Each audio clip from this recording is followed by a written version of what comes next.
We are the Fourth. We are Florida. Los Angeles, fast times, bright stars. Adrian Gonzalez, Andre Ethier, Dee Gordon. Wait a minute, Dee Gordon is a Marlin, and he leads the majors in hitting. Giancarlo Stanton grew up at Dodger Stadium. He loves it, just like Hollywood Boulevard and Late Night with the Fish. We love it.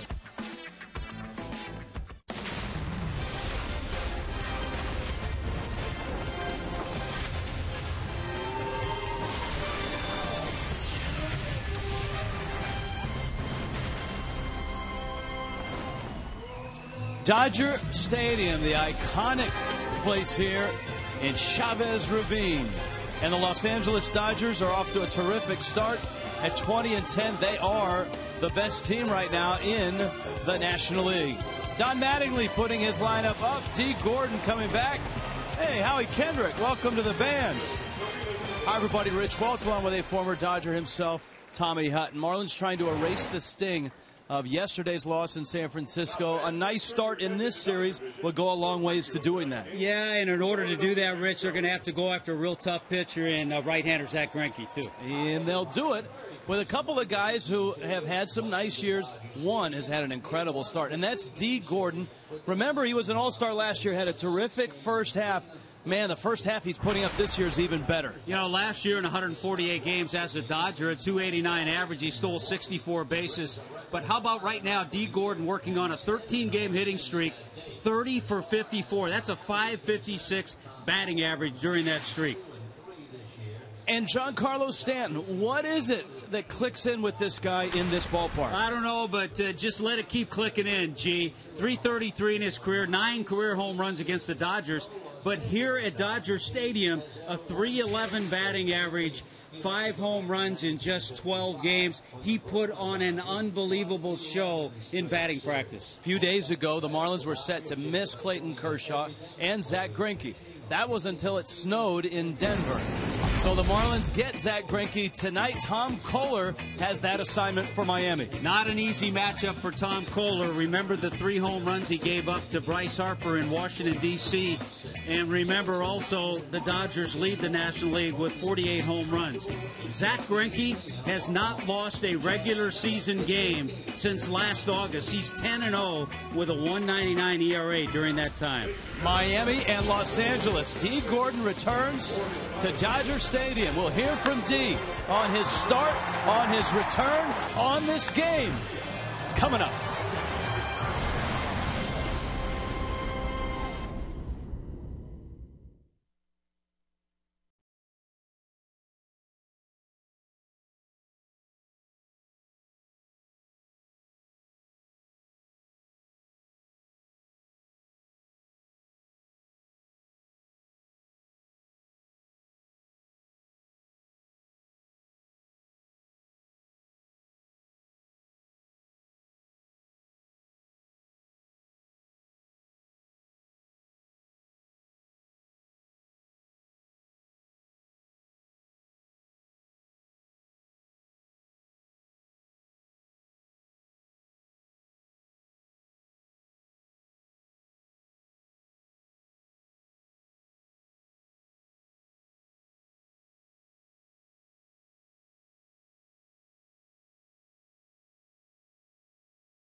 in Los Angeles, night approaches, and so does the Marlins and Dodgers. Late night with the Fish tonight. Game 1, 3-game set.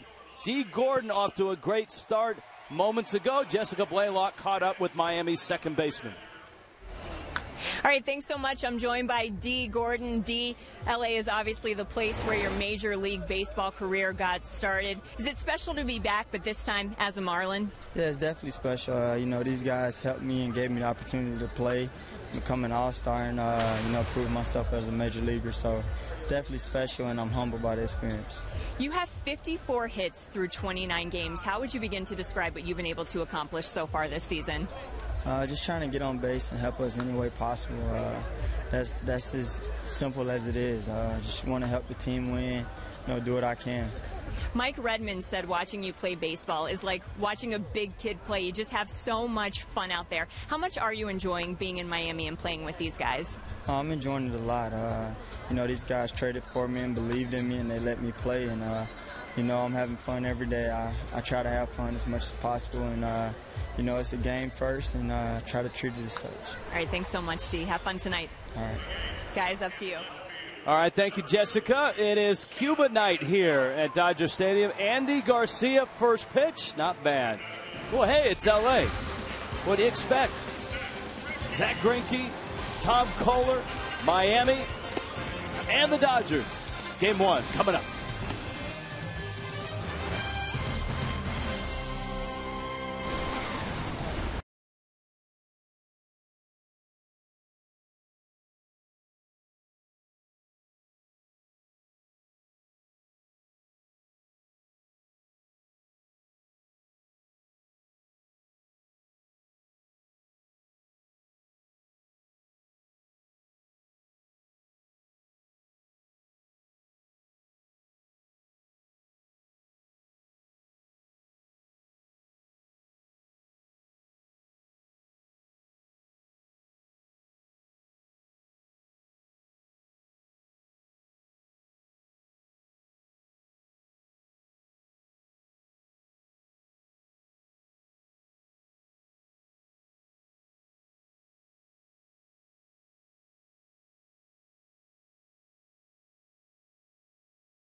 Places like Kaiser University. For more information, go to kaiser.edu.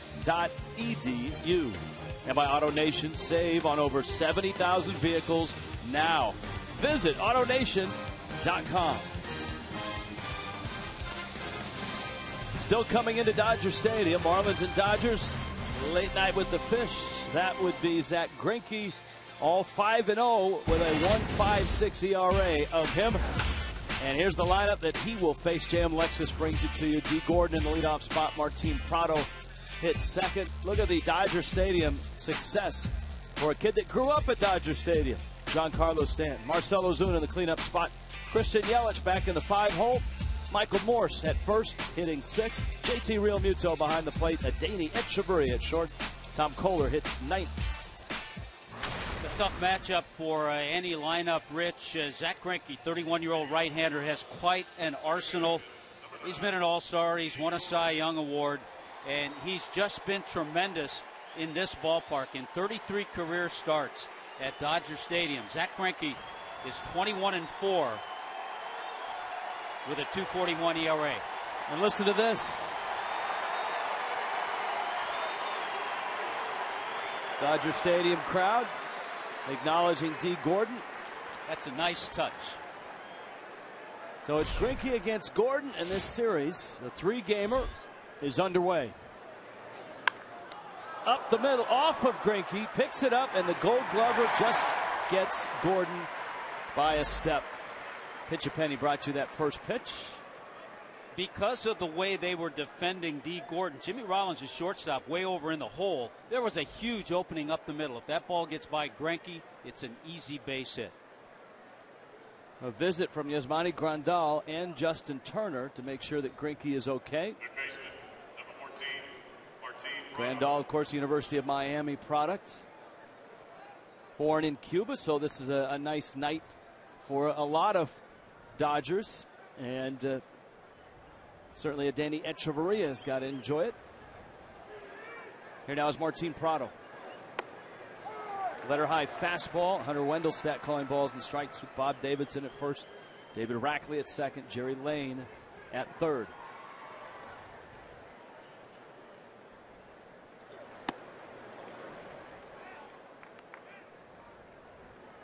Prado, coming off that San Francisco series, was an 0 for 4 yesterday. He had 5 hits in the series.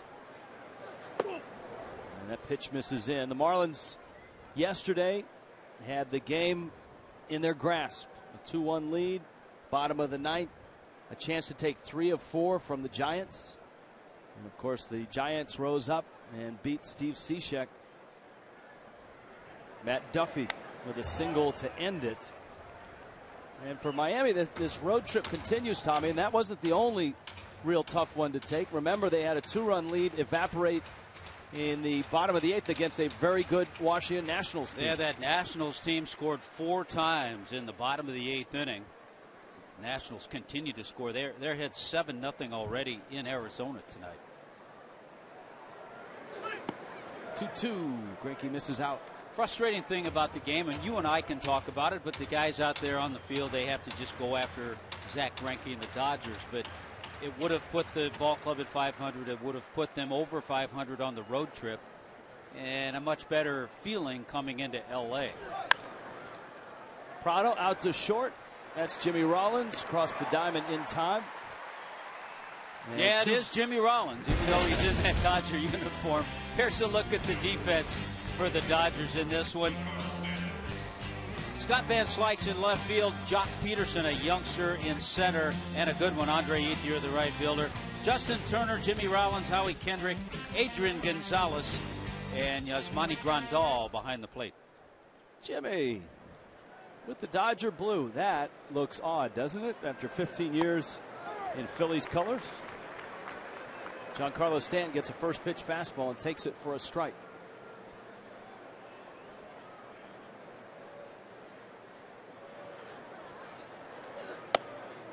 Fastball in, a ball and a strike. Stanton showed signs of coming out of it in San Francisco. Remember that game 1 performance where he hit line drives, all clocked well over 100 miles an hour to left, center, and a right. But as it was, game 2 and game 3, 0 for 8 with 6 strikeouts. Yeah, and he'll see a little bit of everything from Greinke. Greinke will use his fastball, move it in and out. Sliders and curveballs.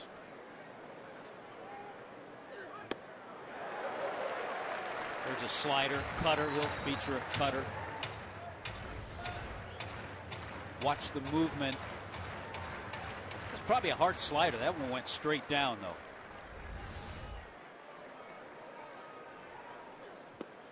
Another slider out of the zone, and Stanton chases. And the Marlins are done in order.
and Los Angeles, first of 3. Jay Alexis brings you the Dodgers lineup. Jock Peterson is in center field. Jimmy Rollins at shortstop. Howie Kendrick at second base. Adrian Gonzalez red hot right now. Justin Turner is hot as well. So is Yasmani Grandal for that matter. Andre Ethier in right. Scott Van Slyke in left. And Zach Greinke hits 9th. Tom Koehler goes after win number 3. Last time out was a tough one in Washington. Bryce Harper going deep 3 times, and Koehler lost to the Nationals 7-5. Yeah, I think the key for Tom Koehler, we see flashes in most of his starts where he'll have a 2 or 3 inning period where he throws the ball really well. He's got to keep that consistency with spotting the fastball and then utilizing the curveball. Excited to see Jock Peterson in this series, leading it off for the Dodgers. One of the bright young players to come on the horizon this year. He's been kind of an all or nothing guy, and you could see it with that swing. A lot of strikeouts, 9 home runs, a lot of walks with the on-base percentage. Yeah, he's tied with Bryce Harper for the National League lead in walks at 27. Koehler with a 1-2 coming. And a fastball is up. Peterson's 23. Palo Alto, California is home. He was headed to USC for the Dodgers. Took him in the 11th round and threw some money at him in 2010. And he came up to the minor leagues pretty quickly and put up incredible numbers. One fouled off of Real Muto. He was headed to USC where his father Stu played. His on-base percentage in the minors in his career .405. He slugged .524 in the minor leagues. And was the Dodgers minor league player of the year last year. Koehler gets him, drops in a breaking ball. Real nice pitch to start the night of Tom Koehler. Shortstop, number 11. Always a good start to make some pitches the way Koehler did to Peterson. Didn't have to use the defense, but we're going to show it to you just the same. Yelich, Ozuna, and Stanton, a couple of Southern California kids, and left and right. Martin Prado, Echeverria, D. Gordon, and Michael Morse around the infield. And JT Real Muto back in there after a day off yesterday in San Fran. First pitch swinging. Michael Morse captures that one and makes a nice toss to Koehler, who gets Jimmy Rollins at first. 2 athletic plays, one by Morse and the other by Koehler. Boy, this is really nice because Michael Morse, for a moment you thought that might be a double into right field. He picks it. Tom Koehler gets over there and makes a nice play receiving the throw. Tell you what, Michael Morse has been outstanding at first base. He's made all the plays. Now a guy that the Dodgers are really pleased with stands in. Howie Kendrick, the longtime Angel, went to 4 postseasons with the Angels in 9 years. And Koehler misses. Of course, a big offseason trade which brought D. Gordon and Dan Herron from the Dodgers to Miami. Kendrick the back end of that with Andrew Heaney going down to the Angels and Kendrick coming up to the Dodgers. And Tom Koehler going 1-2-3 in the first.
And the scout that signed Tommy Hutton when he was a scout, then he was a manager. Boy, his career took off after that, too. Then he was a minor league manager, and you played for him in the minor leagues. I ended up playing for Tommy 3 years in the Pacific Coast League for Spokane. And I noticed there's no pasta smudges on your shirt, so he hasn't hugged you yet tonight. I missed him upstairs. I heard he was upstairs, and I went in, and I just missed him. Marcell Ozuna, Christian Yelich, Michael Morse. For Miami in the second against Zach Greinke. What makes Greinke so good? I mean, he doesn't. You watch him pitch, and he doesn't have that devastating That's a good hook point. that Kershaw has. What makes him good is everything. Curve, slider, change. He's a good fielder. We saw that.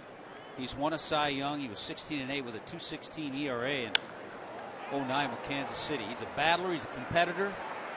He's a good hitter. So he does everything well. And that's why he's been around as long as he has. That's why he's won 128 games.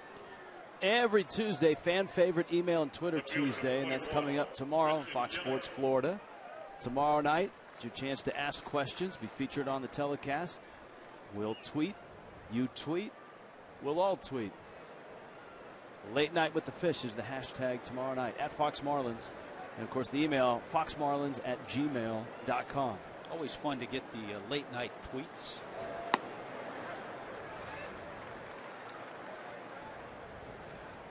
Here's Yelich now. And for Christian Yelich, this is a return home. Thousand Oaks, California. About a half an hour away. Family and friends here. There's the Greinke curve, by the way. Yelich behind the count 0-2. Yesterday, 1 for 3 with a walk and a pair of stolen bases. And down he goes. Zach Greinke has punched out 2. He's punched out the 2 Southern California kids. Giancarlo. That's 88. It's either a two-seamer or he takes a little off his fastball. That's just another part of his repertoire. I think it's a little hard for a changeup, but it could have been. Michael Morse.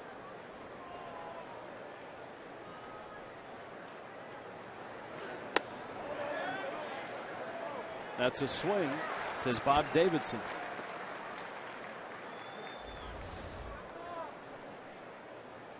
Another part of his game, Rich. 6 for 6 already in first pitch strikes.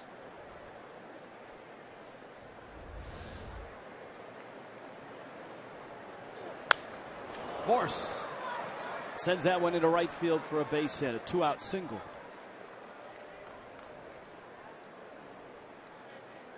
Catcher number 20, JT Realmuto. When he makes a little bit of a mistake, you really have to try to take advantage of it. That slider looked like it stayed up just a little. Wasn't a bad pitch, but a good job by Michael Morse to get on that slider that was up a little. Now, one thing about Greinke that's always a bit deceiving, and maybe it's because his delivery is very much upright. You have the feeling or maybe the idea that he's taller than he really is. He's not a tall guy. 6 feet. Right, and people don't talk about Greinke as they do about other short starters, but he is a short starter. He's not a tall man. That's a good point. And you're right. He does give the appearance that he's taller with his delivery. When you watch his delivery, it's very upright. He doesn't get a lot of drive from the lower body. Out of Apopka, Florida. That's right. He's one of those Orlando area guys. JT Realmuto in the 7 spot. Counts 1 ball and 1 strike. 22 games for Realmuto and the .213 average. Still looking for a home run.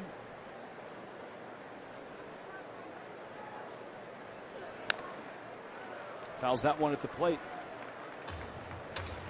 And it's 1-2. Dodgers coming out of Colorado. Happy to be back in Southern California. It was 31 degrees yesterday morning, 41 degrees at game time. And the Dodgers beat the Rockies 9-5. Don Mattingly and the Dodgers improved to 20-10. They've won 11 of 15. and 3 in a row.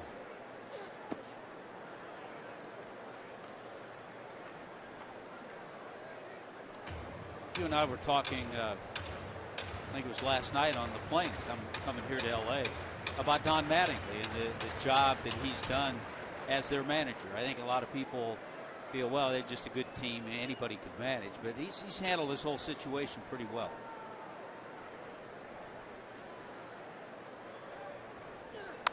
Anytime you manage a team with a payroll of $271 million in a place like this with the expectations, the huge contracts, it's part baseball, part circus. I mean, there's a lot of things that he has to deal with.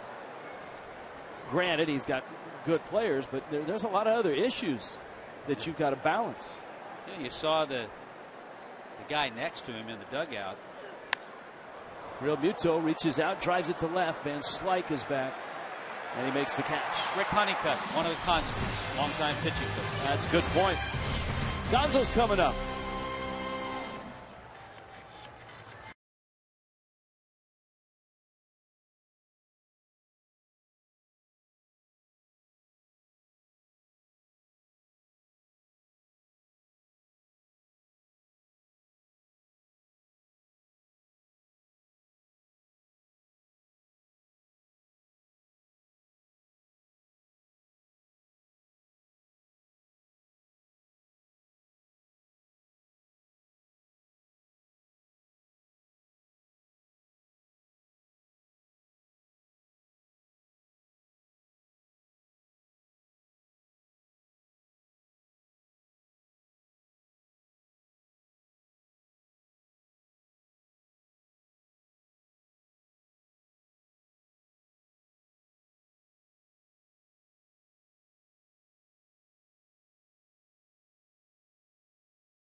Is in fact the iconic roof beyond the left field wall at Dodger Stadium. Next Corona Light Marlins watch party is Wednesday. Rivals Waterfront Sports Grill in Hollywood. Marlins Dodgers. It's a 7:50 start. You can win tickets to upcoming games, meet Billy and the Energy Team, and enjoy Corona Light specials. For more, go to marlins.com. Los Angeles, yeah, that pavilion, as they call it, has been around a long time. There was a ball hit by Giancarlo Stanton today, almost straightaway center field, left of center field, that went over the pavilion, right between the flag and that Time Warner cable sign. That's incredible. Right in here. Yeah, to the right of that sign, in between the Time Warner cable sign and the flag. Over everything. That one fouled back to the screen as Adrian Gonzalez takes his swings. Look at how far that is in a ballpark that traditionally the ball does not carry. Though the Dodgers lead all of baseball with 48 home runs. And Adrian Gonzalez is one reason why. He's hit 9 of them. You want to say he's blowing up, but you know what? This is kind of Adrian Gonzalez. He has runs like this.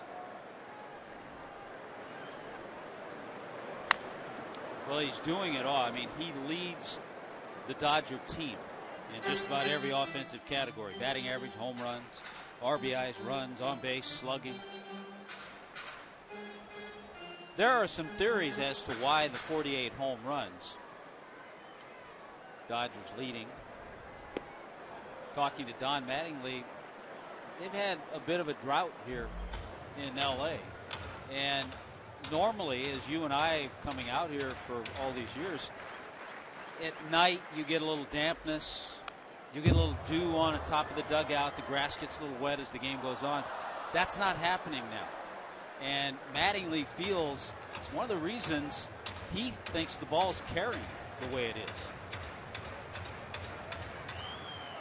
Having watched the highlights, there's got to be something going on. 3-2. That one fouled at the plate. This is an interesting statistical matchup. Marlins, Dodgers. That man there is at the top of a lot of lists. And next to his name is either Giancarlo Stanton's or Dee Gordon. Gordon leads in hitting. Gonzalez is second. Stanton and Gonzalez are tied for RBIs. And a liner right to Echeverria. Even his outs are hard. He's just a good hitter. Bottom line, Adrian Gonzalez is just a good hitter.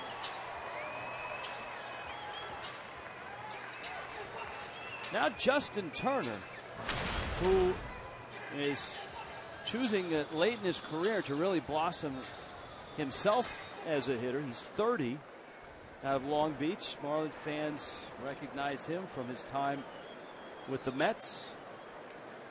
He is one of the unsung heroes last year. Yeah, the Dodgers had a fine year last year, a cavalcade of stars, 4 All-Stars in the outfield, 194 games. But Justin Turner last year, you look at the career against the Marlins. Justin Turner hit .340 last year. His on-base percentage was .404, and his slugging was .493. That's in 109 games. And I think more remarkable about all of that is that he was signed as a free agent to a minor league contract by the Dodgers. Went to spring training and made the team. And that's after the Mets claimed him off waivers from the Orioles. And then he goes as a free agent. Well, you mentioned Southern California kid. He went to Cal State Fullerton. He's obviously feels at home. And he's backing last year up with nice numbers this year. Had his second pinch hit home run of the season yesterday in Denver to help beat the Rockies. Overall for Tom Kohler, he's had 3 career starts against the Dodgers.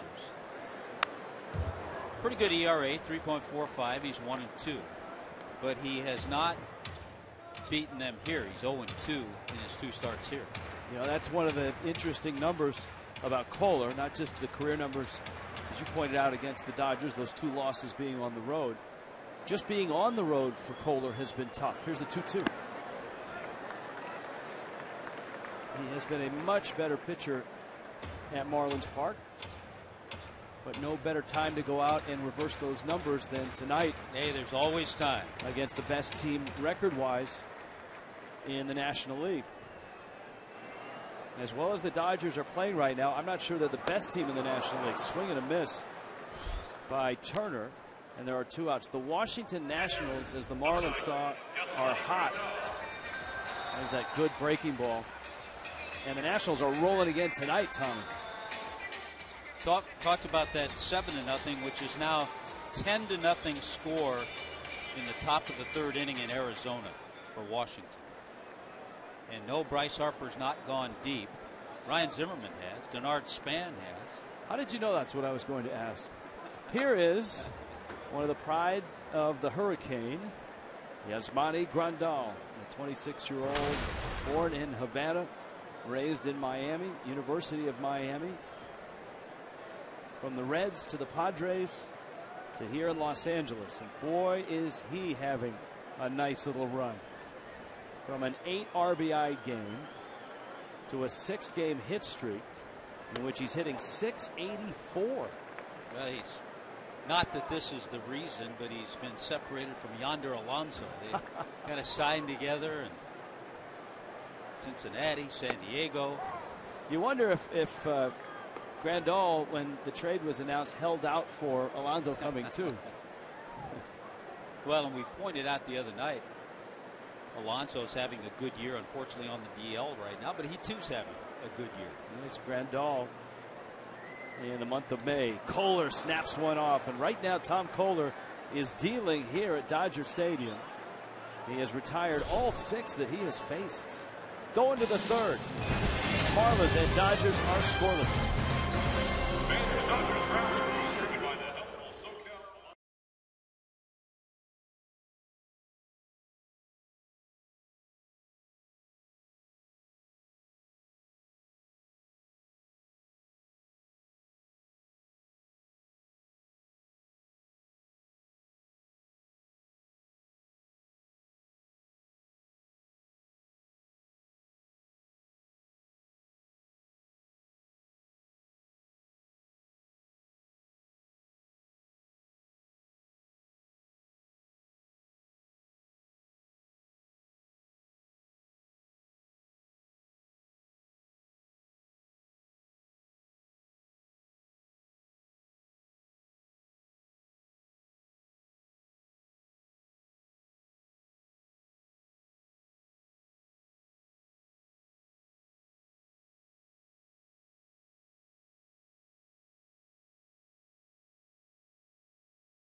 Game changer, Zach Greinke, since August 13th. 10 wins, a minuscule ERA, a very low whip. Those are his major league numbers going back to that late August date. And Greinke crouched behind the mound. Gets Adeiny Hechavarria, Tom Kohler, and Dee Gordon in the 3rd. Just underway, not only the ball game, but also the series. First of 3 on a Monday night in L.A. And Hechavarria swings and misses. It is 0-1. Some of the best production that Miami has had has come from their middle infield. Hechavarria and Dee Gordon. All season long, everybody talked about the best young outfield, then the best outfield in all of baseball, and lo and behold, it's been Hechavarria, Gordon, and if you want to add Martin Prado in there, the Marlins infield, you see Prado has helped out as well. A one-hopper, Rollins across the diamond in time. Greinke has given up just a Michael Moore single, and here is Kohler. Well, we've talked about the Marlins defensively. They still lead the National League. They've committed just 10 errors. Dodgers kind of middle of the pack. Dodgers have made 16.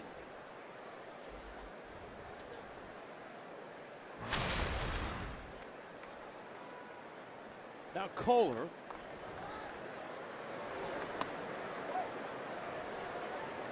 And a strike there. Both teams have had their injury issues. The Marlins are still without their top 2 starting pitchers, Jose Fernandez and Henderson Alvarez. Dodgers without Yasiel Puig. Carl Crawford on the disabled list as well. Hinju Ryu, their left-handed starter, is on the disabled list. They hope to get Kenley Jansen, their closer, back in about a week, if not sooner. They signed Brandon McCarthy to a surprising 4-year, $48 million contract, and he has a torn UCL in the right elbow.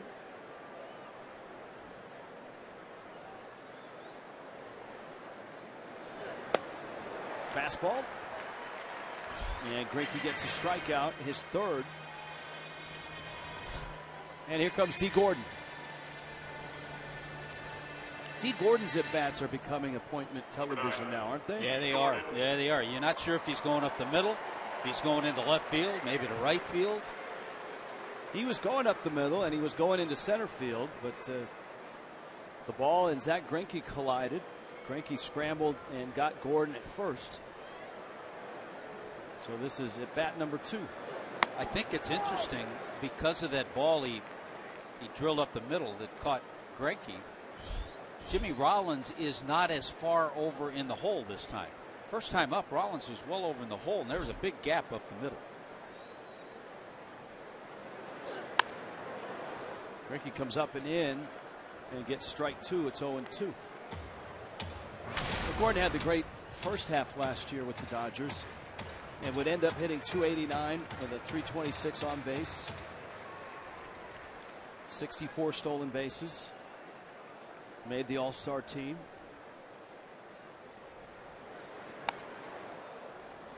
He faltered in the second half, and one of the things that the Marlins wanted to do is keep him fresh for the second half. That's days off, maybe ease his sliding.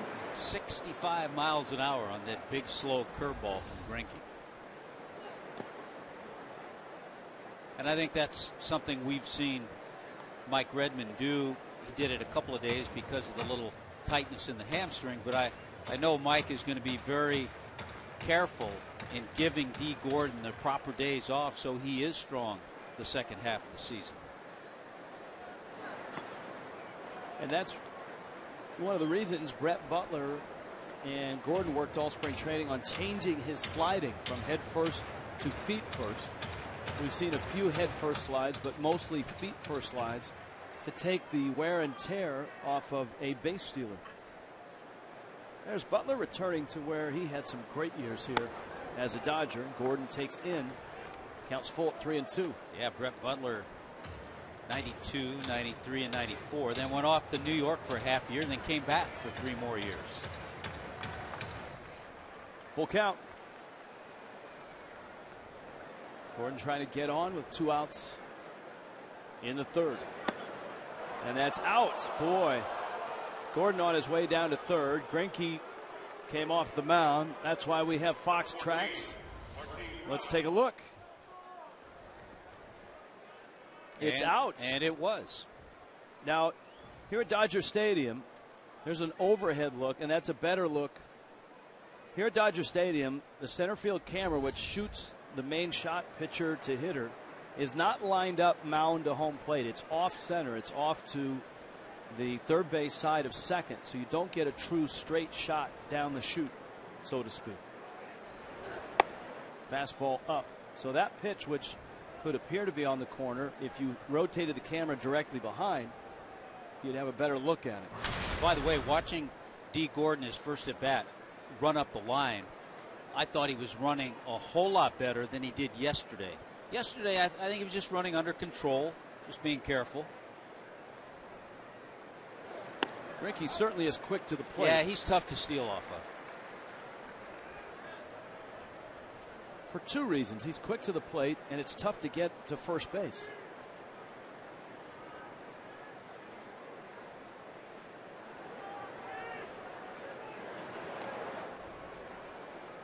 Gordon chased back. Think about the 2 guys that D. Gordon has had tutoring him in base running and base stealing. You see where he is now this year. Just 4 behind Billy Hamilton. Davey Lopes, of course, here, and now Brett Butler in Miami. Gordon is running, pitches down, throw down to second, and he is out. Yasmani Grandal throws out D. Gordon, and Miami's 3rd inning ends at second base.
Giancarlo Stanton obviously has a ton of fans in Miami, but he's got a ton of fans around the country and a couple of younger fans that he was able to sign autographs for before the game. Now, I talked to those young fans, and they told me that what they love about Giancarlo Stanton is everything. He hits home runs, he has RBIs, he can round the bases, he makes great catches in the outfield. So, Rich, Tommy, those young fans absolutely love Giancarlo Stanton. Well, he was a young fan, you're right, Jessica. He and his father used to come out to Dodger Stadium. Of course, Stanton playing at Notre Dame High School in Sherman Oaks, California. A football, basketball, and baseball star.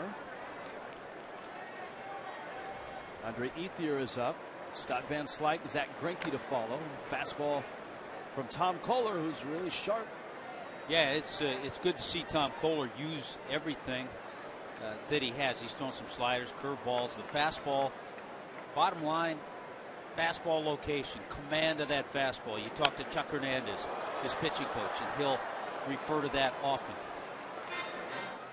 And here you have a guy, a number 7 hitter, who in his career is absolutely torn apart the Marlins.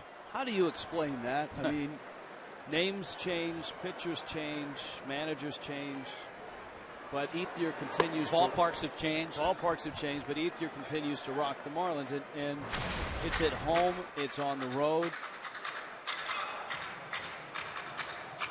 He's the guy who at the beginning of the year the Dodgers were looking at and saying, well, we don't know if we can get playing time for Andre Ethier. Because they had Puig out there, they had Crawford. Well, think about last year. It was, oh, well, we're going to have to sit an all-star every night. Because that was before Matt Kemp was a Padre, right? But then you've got, Jock Peterson knocking on the door. Van Slyke, who in a fill-in role last year was outstanding.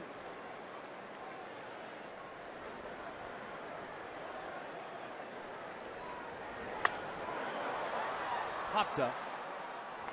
And it's Echeverria. And he makes the catch. 70s night is coming. Tommy, get the angel flights ready.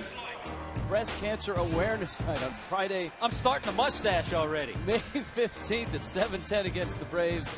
70s night package gets you all kinds of cool stuff. 70 night t-shirt, a meet and greet with Greg Brady from the Brady Bunch. Post-game fireworks show presented by Bacardi. Marlins.com/special events to get your 70s night tickets. This is quite the beard. He's got the Mike Napoli beard going for him. Adam LaRoche. You can see that on a few folks down at the Santa Monica Pier.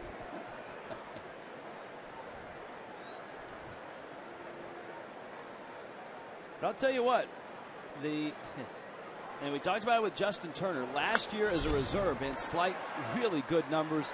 And he's following it up with a solid year this year. So he bounces out to short. Pitcher, number 21, Zach Greinke.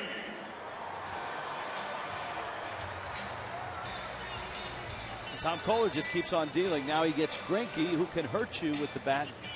He won a Silver Slugger a couple years back. Yeah, he's hit 4 career home runs. We talk about Dan Herron with a career average over 200. Greinke's career average 213. Dan Herron, by the way, goes tomorrow night against his former team. So in your talk with Chuck Hernandez, fastball command was topic A. What do you see first time through fastball command tonight? We talked about pitchers who wrap the ball. And Tom Kohler, there aren't many. Probably the most well-known guy who had a great career, a Cy Young winner, Rick Sutcliffe, former Dodger. But when he brings the ball back, his wrist kind of wraps it. You don't see pitchers do that too often. Where a rapper gets in trouble is he gets a little too quick and doesn't give himself time to get up on top. And that's something that Chuck has worked with Tom on, and they've worked on it in between starts. Usually a rapper gets in trouble when he goes to Vegas. Somehow I knew that one was coming, too. It's an easy one. It's late night with the fish, kids. Sorry. Here's a 2-2. One foul back to the screen. Greinke got a piece of it. Who has better hair, Greinke or Kohler? Both have kind of got the same look.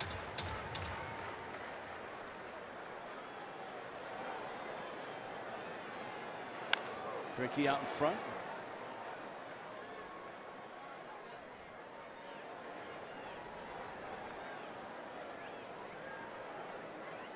Yeah, the other area that has gotten Tom in trouble, the walks, 11 walks in his 33 innings coming into this game.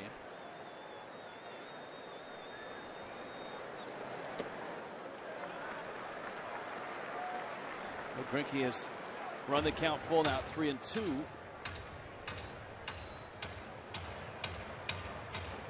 There's one hit in the ball game that belongs to Michael Morse. And a walk to Greinke.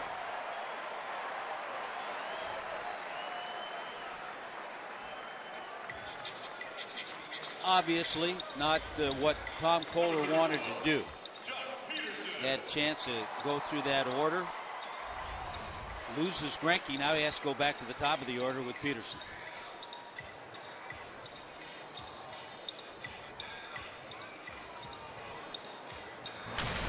Jock Peterson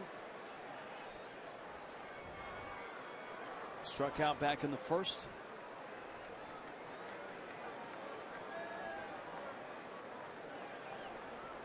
We talked a lot about the offensive numbers of Peterson. We left out the stolen bases.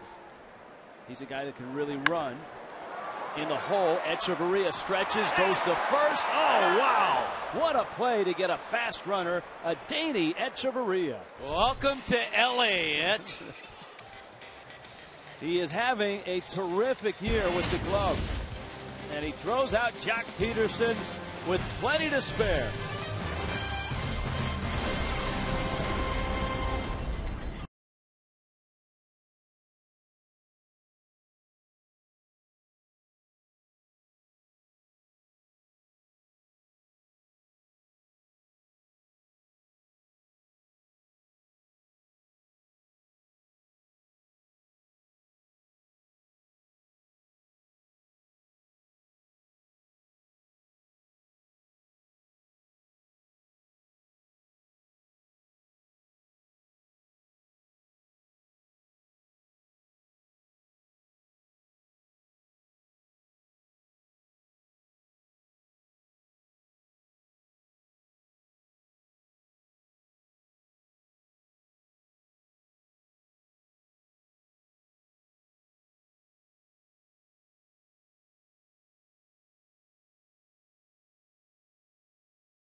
Echeverria. With Peterson up there, D. Gordon playing over to pull, so there was never a thought of getting a force at second base.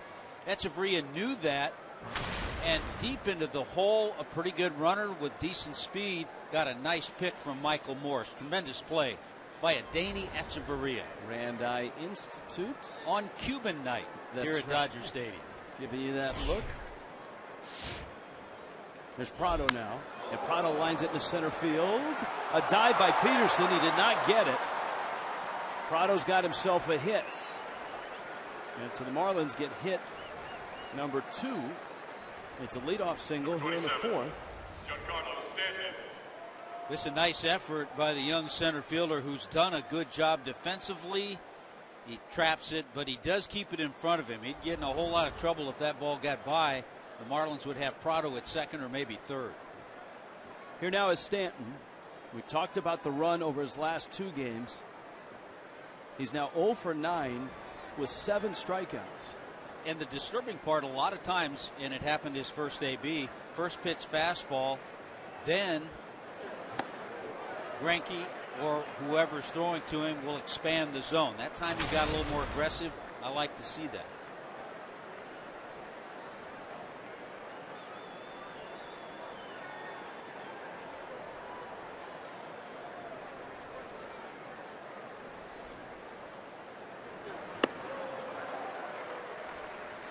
Oh, 2. This time he's seen a couple of pretty good sliders.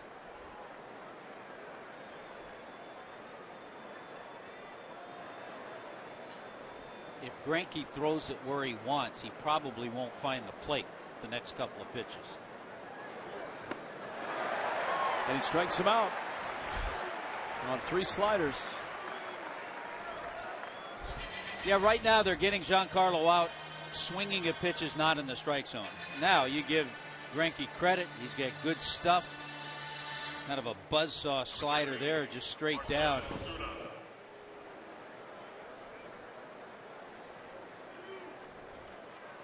Here's Marcell Ozuna with Christian Yelich on deck.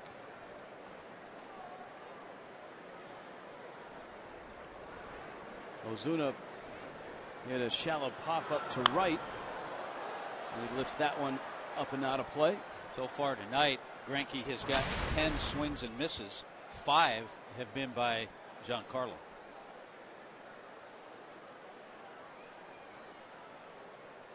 We were talking earlier about breaking down Zack Greinke.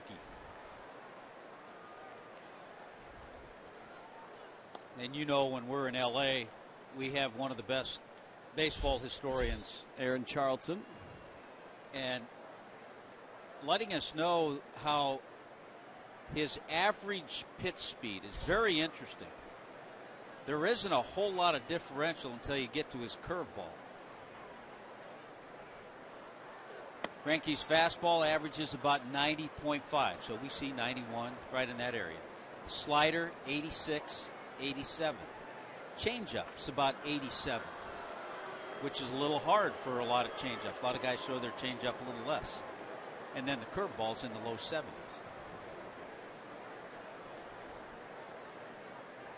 The differential from fastball to slider is a tricky one for hitters. Yeah, and in his case, it's not that great. It's just 3 or 4 miles an hour. Same with the changeup.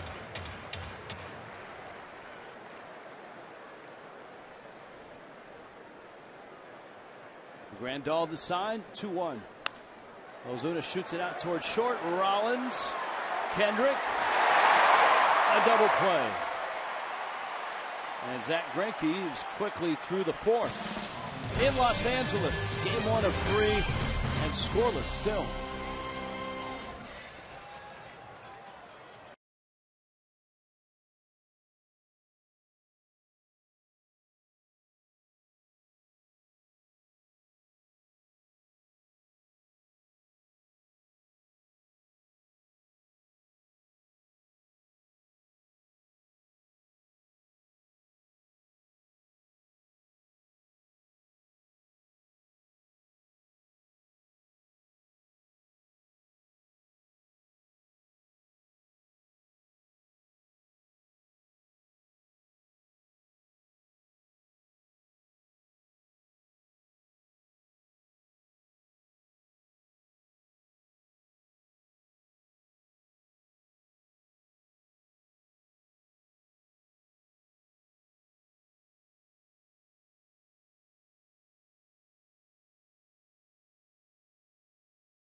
Checkers. Get Checkers authentic Philly cheesesteak. Try the new meatball sub. Pick yours. And by Xfinity, your home for the most live sports.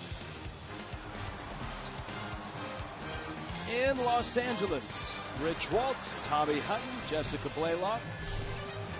Dodger Stadium got the big boards out in left and right field. They've finished the refurbishments. They spent about $100 million over the last 3 seasons. Jimmy Rollins, Howie Kendrick, Adrian Gonzalez against Tom Kohler, who zips in a fastball for a strike. Rollins is first year as a Dodger. He has homered 3 times. But he's had a little trouble finding some consistency at the plate. Well, he hit a ball well his first time up, and Michael Morse picked him. You see Kohler, this is the second time through. And a swing and a miss. And Tom Kohler strikes out Jimmy Rollins. 370, second time through. Yeah, and the inning that's really given him trouble, that 4th inning. 47, Howie Kendrick. This copyrighted telecast presented by the authority of the Marlins may not be reproduced, retransmitted in any form. Counts and descriptions of the game cannot be disseminated without the express written consent of the Miami Marlins or Tom Kohler, because right now Tom Kohler has got the sharp breaking ball. He has fastball command. And that's a good pitch there. Just, all right, keep it in. If you miss, just let that hitter know a little bit. Got a good rhythm out there, too.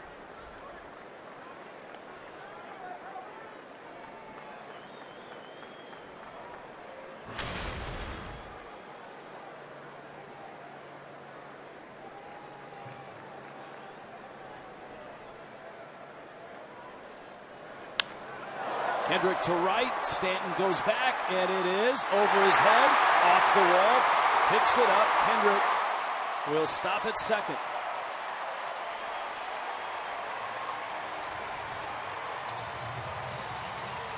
A double for Kendrick. Howie Kendrick last year with the Angels, 33 doubles. Just out of the reach of Giancarlo. And Kendrick has been one of those hitting machines. In his 9 previous big league seasons, he's never hit below 279. He's a lifetime 292 hitter. From a hitting machine to an RBI machine, Adrian Gonzalez lined to short. He is red hot right now. This is a guy that over his last 8 seasons has averaged 108 runs driven in each season.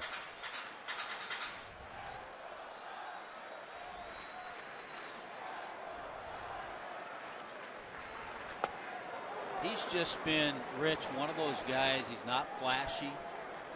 He's just steady. He plays, doesn't miss many games. Locked in a tie with Stanton.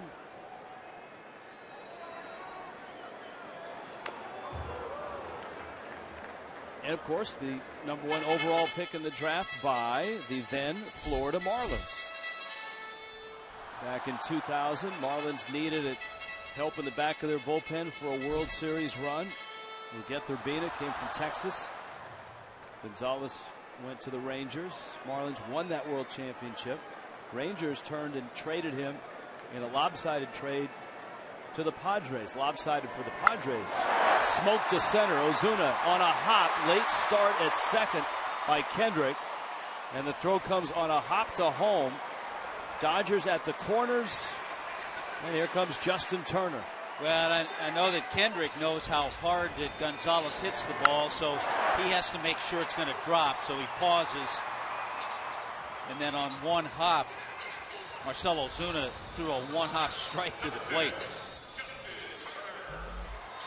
Yeah, for Marlins fans, they remember, too, that Miguel Urbina, as a Marlin, went 3-0, had a 1.41 ERA, 6 saves, and 4 saves in postseason. Now Justin Turner. Turner struck out back in the second. At the corners, middle infield looks for 2. Prado is deep at third. Morse holding Gonzalez at first.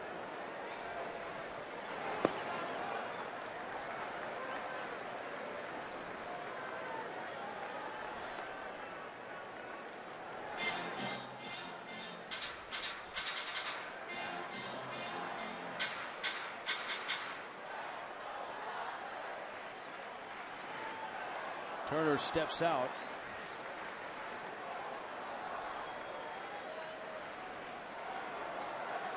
.52 at bats for Turner. Slow tapper. Echeverria out there, and Gordon's turn is not in time, and the Dodgers have a run. Kendrick comes across.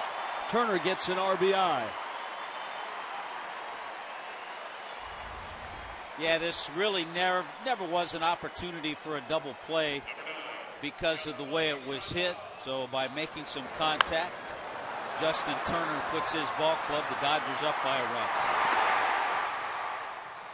Good effort by Dee Gordon. He took a pretty good slide from Gonzalez. So here's Grandal.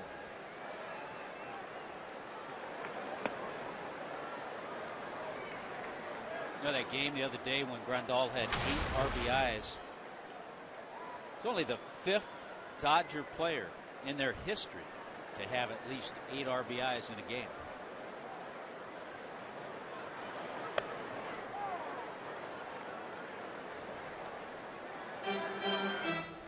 Ball and a strike. Last year was his first full year in the big leagues, and he did not have a great offensive year. He hit .225.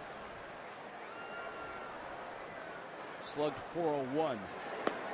I think you put him in this situation with the Dodgers. Number one, a different ballpark. He's surrounded by a lot of really good hitters. But one thing he's been able to do in his stay in the major leagues is get on base. His on base percentage is .350 with a batting average of just .225 in the big leagues. That was coming into this season. Obviously, both those numbers have gone up a bit with the start that he's had. Now, this is where Tom Koehler, that counts 3-1. This is where he has to just put a stopper in it. And all right, the Dodgers got the 1 run. He can't allow more. And this is where he's gotten into trouble in the 4th inning. Just the 4th inning this year, his earned run average is over 20. Number 16, Andre. Well, here is Ethier now.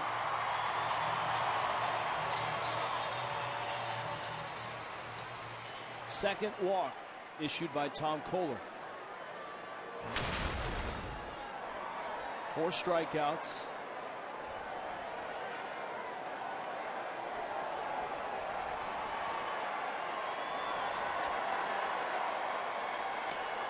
And Ethier, who, as we've noted, has gaudy numbers at Miami's expense, climbs in. Good move by Dee Gordon to take a trip to the mound to try to settle Tom Koehler down. Say, all right, get 1 more out. We'll get back in the dugout. We'll get you some runs.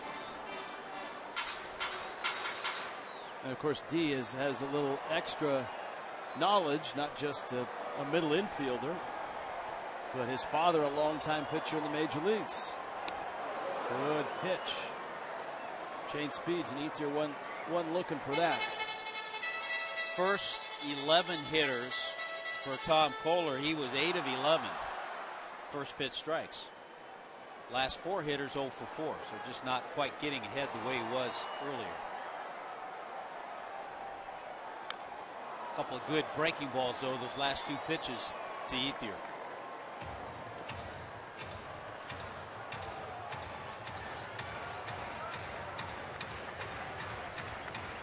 A ball and 2 strikes.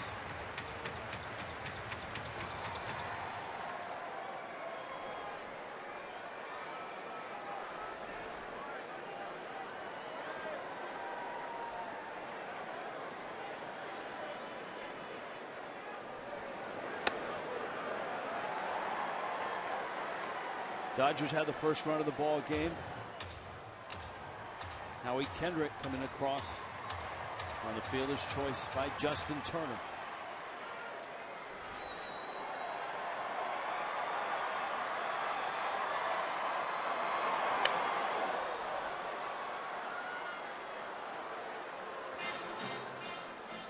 A nice crowd here on a Monday night. They expect a much larger crowd. Can't get much larger, but it will because it is Clayton Kershaw bobblehead night tomorrow night. Ethier, right field, deep, and foul. Just foul. All right, take a deep breath, TK. Make a good pitch. It's just a long, foul ball.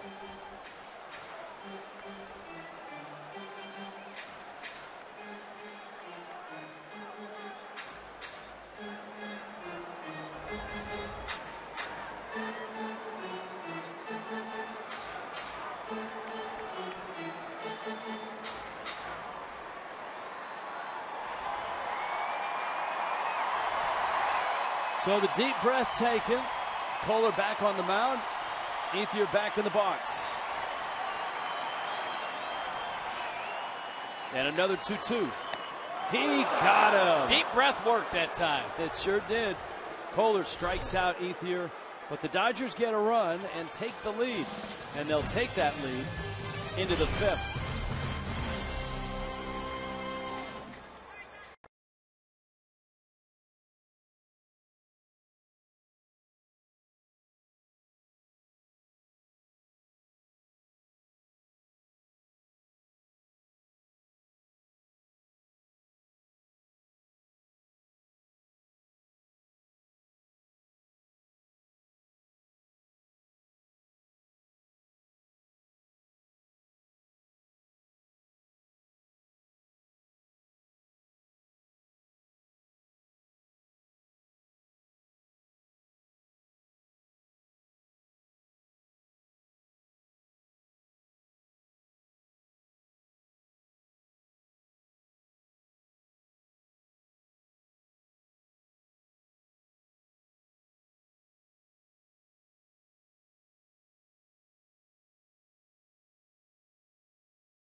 Christian Yelich made his Dodger Stadium debut last year. And a sweet swinging lefty out of Thousand Oaks. Had a base hit and a home run. AT&T U-verse. More live TV channels on the go than cable. Jessica Blaylock, you had a chance to talk to Christian Yelich earlier. Yeah, he says coming back to Los Angeles is so special because this is where he grew up. It's where he learned to play baseball. This stadium is where he watched games as a kid with his friends, and it's the place he decided he wanted to play baseball professionally. So for Christian Yelich, there's always something special about being in L.A. That's the smell of the Dodger dogs. It's the sound of Vin Scully's voice narrating the ball games. In an era when there were more transistor radios, you could sit in the stands, and even if you didn't have one, you could hear Vin Scully doing the play-by-play. I'm sure Mrs. Yelich would only get Farmer John cold cuts, the official cold cut of Dodger baseball. And only buy gas at the 76 station. Yelich cracks a two-hopper Out to Kendrick. And there's an out. Zach Greinke's got a lead. He is very, very good when he gets one. His ERA is the lowest in the big leagues. Tommy, you documented the incredible run that he's on right now. Yeah, since August 9th of last year, 2014. His last 14 starts, he's gone 10-0 with a 199 earned run average. This year he's had 6 starts and he's allowed just 7 earned runs. And yet even that nice stretch last year wasn't enough to get the Dodgers past the first round of the postseason. They lost in the division series to the St. Louis Cardinals 3-1. Morris, a little dribbler. Grandal calls it. Greinke says, hey, I'm the Gold Glover here. Yeah, not too often a pitcher calls off a catcher. They're going to discuss it a little bit there. In that particular case, I think either could have made the play, and you hear Greinke yelling, I got it, I got it. Grandal said, okay, you can have that one.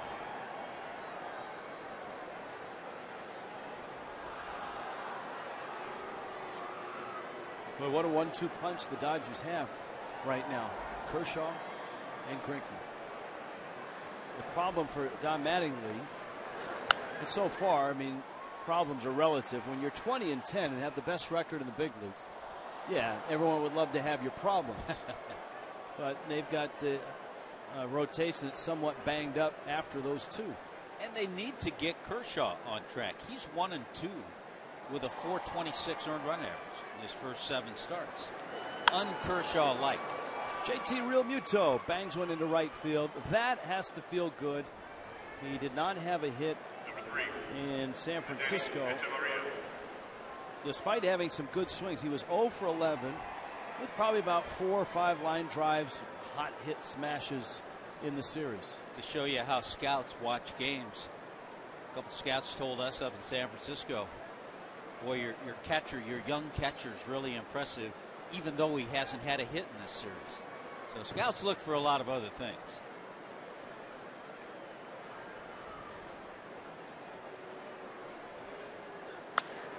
Echeverria to right, Ethier into the corner, makes the catch. And Miami is done. Halfway through, it's 1-0 Dodgers.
Comes home. Struck him out. The Marlins have their first no-hitter in history. Al Leiter has done it.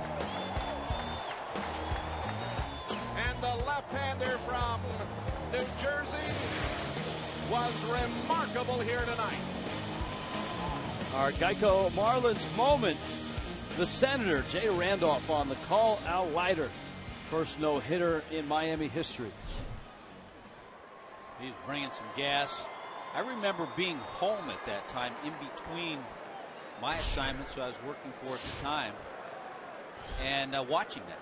I saw a good part of that no-hitter.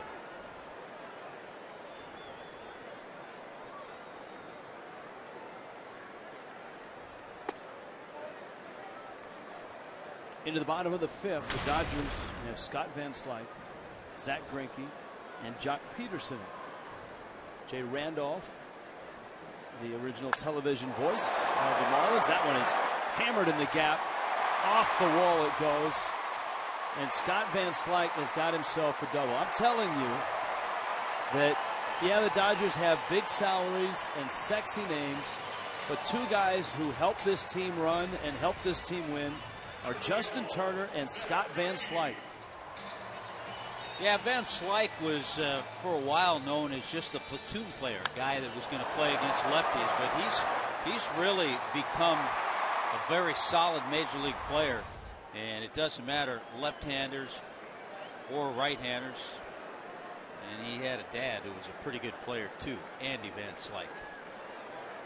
Yeah, he was pretty good, wasn't he? Greinke trying to bunt, sets it down. Kohler pounces on it, goes to first, and the Dodgers execute. They move Van Slyke to third. Greinke very, very good with the bat, whether swinging it or bunting with it. South Florida Honda dealers. Coming up tomorrow, we'll bring you Marlins Live. Dan Herron against TBA. That's right. Dodgers don't know who's going to throw. Jessica Blaylock live from Dodger Stadium. Late night emails and tweets.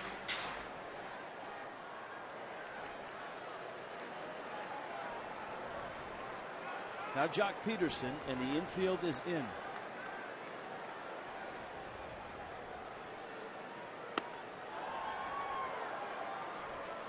Dodgers got their first run in the fourth on a Justin Turner fielder's choice. Scott Van Slyke a double. Greinke has pushed him to third. Peterson trying to drive him home. Already 19 RBIs for Peterson. And he unwinds and fouls it. This is where a situation, if you're Tom Kohler, and counts 1-1, so you're off to a pretty good start. You got a guy up there who has struck out 40 times. So part of you is thinking that's what you want here. You want to get the strikeout.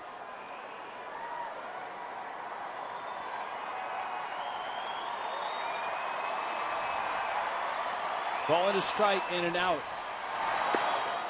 Peterson a big swing and a miss.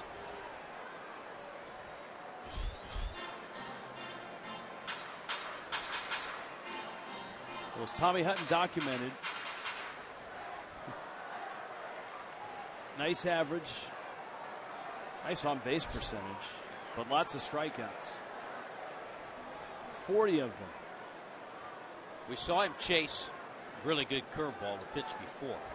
Tom Kohler has that option, or he has the option of riding a fastball up a little out of the zone to get him to chase it. It's a little more pressure on JT Realmuto. He tried to high heat.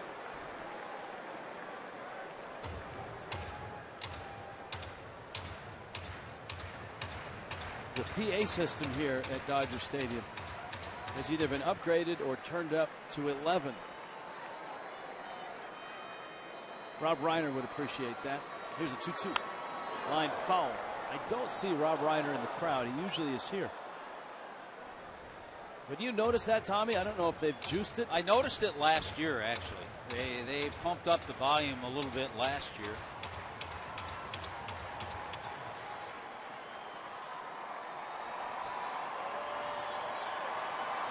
Two-two, and Kohler just missed. He goes to 3-2. All of 23 is Peterson. 6'1", 215.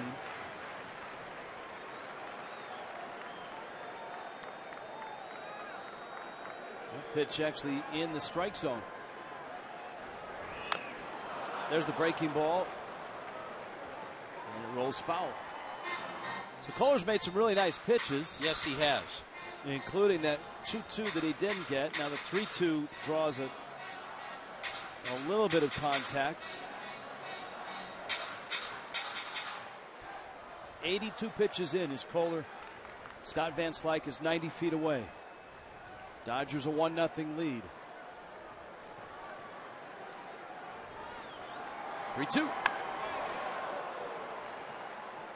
Looked like he went with a changeup.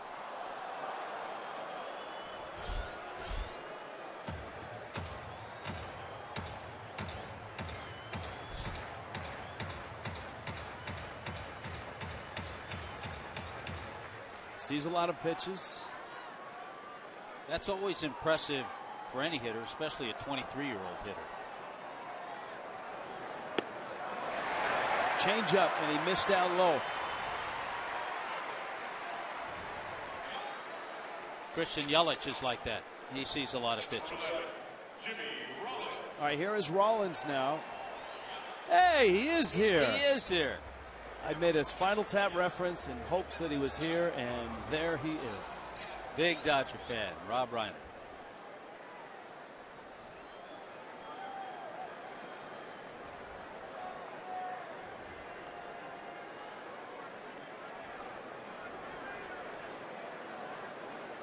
Well, we talked about Andre Ethier and the numbers he's put up over his career against the Marlins. How about Jimmy Rollins? Well, Jimmy Rollins over 230 games in his career against the Marlins. Look at that, 25 home runs, 117 RBIs, and a lot of real crushing blows. 1-0 to Rollins. It's in.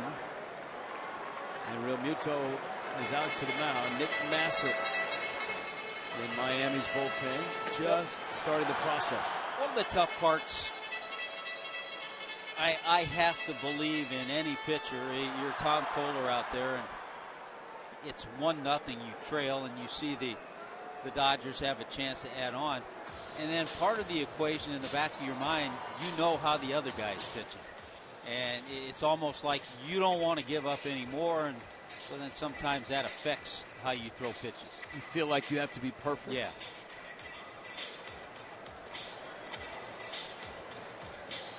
Mark McGwire, Dodger hitting coach. Let's go, Dodgers!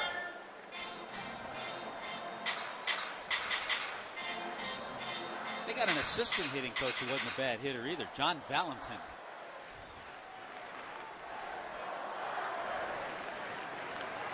Rollins ready. He's got a 2-0 pitch. Koehler steps off. Their third base coach wasn't a bad hitter. Or Lorenzo Bundy, their bench coach. Tim Wallach used to be their third base coach. There's Lorenzo. Throw to first.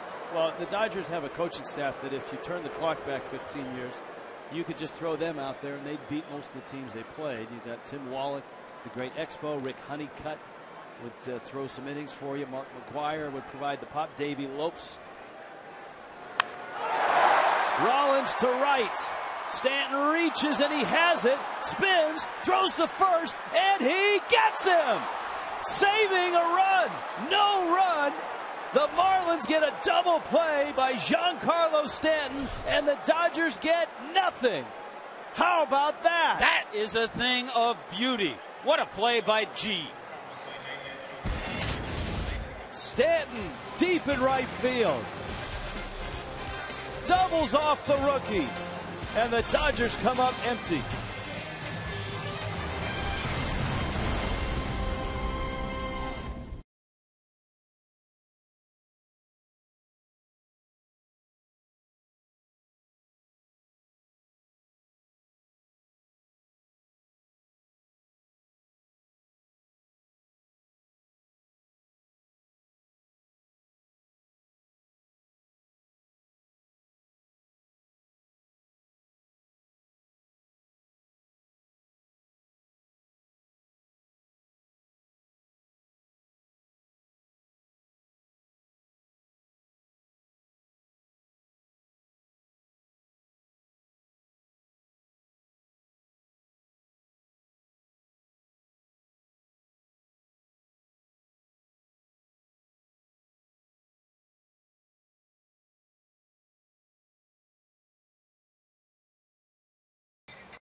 First of all, it's a terrific catch. Then he turns and fires to first base.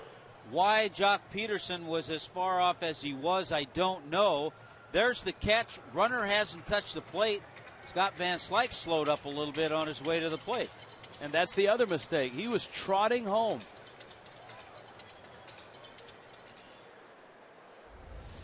Just a great job all around. Tremendous defense by Giancarlo and alertness to turn and throw that ball to first base. I give Hunter Wendelstedt some credit as well. The home plate umpire had it all lined up. First base, home plate, runners. Tom Kohler. I think everybody else is stunned. Everyone in this ballpark is still muttering amongst themselves. I think Meathead's stunned.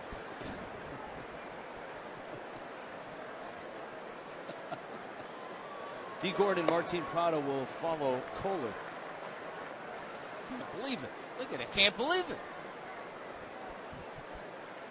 He's trying to explain it.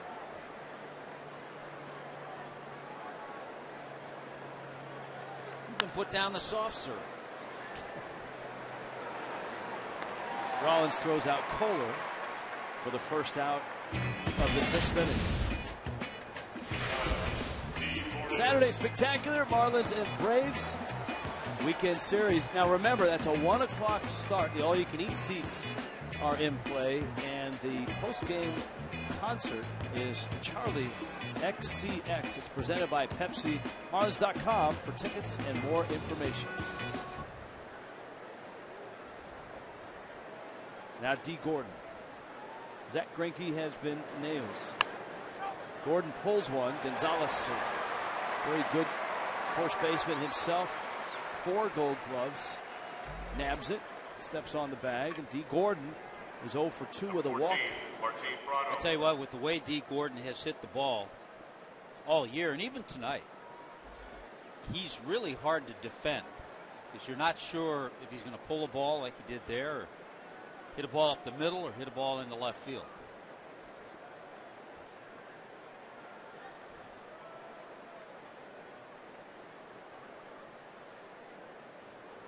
Martin Prado has bounced out and singled. Well, the tough thing for the Marlins, obviously they're facing Greinke. That's tough. And he's pitching well. That's even tougher. He's only thrown 66 pitches, which means he's not going anywhere soon. That's really tough. Well, a lot of strikes. He's walked just 1 and given up the 3 singles. Sometimes with a guy like this, you can wait him out and try to get him out and then do damage against the bullpen. In his career with the Dodgers, now he's been with Kansas City, Milwaukee, and the Angels. Well, with the Dodgers, Zach Greinke's 37-12 with a 2.57 ERA in his 66 starts.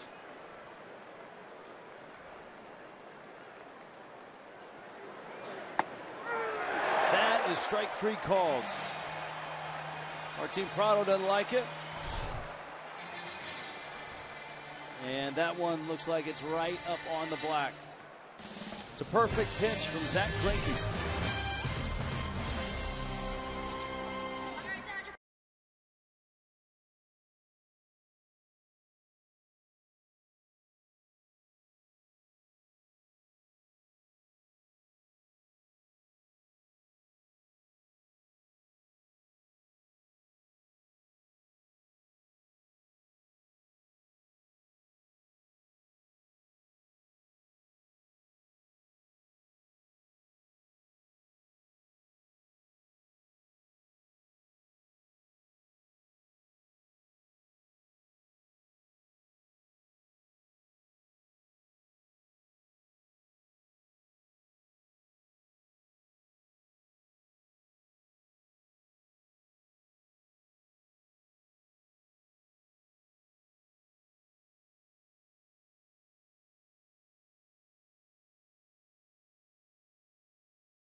On Saturday, Major League Baseball returns.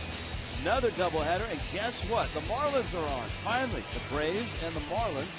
And then you got the Pirates and the Cubs. Coverage begins 1 Eastern on your home for baseball every Saturday. Fox Sports 1, streaming live on Fox Sports Go. So the Marlins and the Braves on Fox Sports 1 coming up this Saturday. Howie Kendrick, first pitch swinging, pops it foul. We were talking earlier how the Dodgers acquired Kendrick in the trade that got Dee Gordon. Andrew Heaney came to L.A. and then a day or two later, the Dodgers traded Heaney to the Angels to acquire Kendrick. You're looking at Andrew Heaney's in AAA with the Angels. He's in Salt Lake City, and he's 4-0, has an ERA a little over 4. This is the last year of Howie Kendrick's contract. So he could leave if he wanted. The Dodgers have indicated they like him a lot and would love to keep him. Obviously, the season is young. This is game number 31 for the Dodgers, so we'll see how that goes.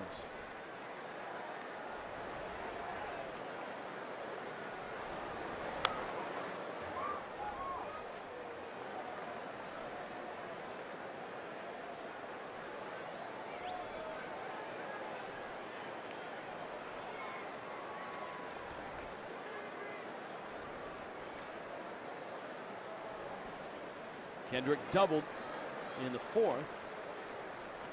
Knocked it just over the outstretched glove of Giancarlo Stanton. Very similar ball and area. The one that Rollins hit that turned into a double play.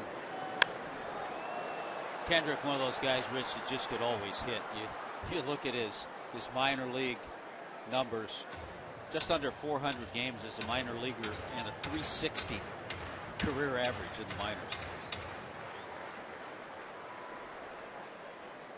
St. John's River Community College in Florida. Born in Jacksonville, raised in Callahan.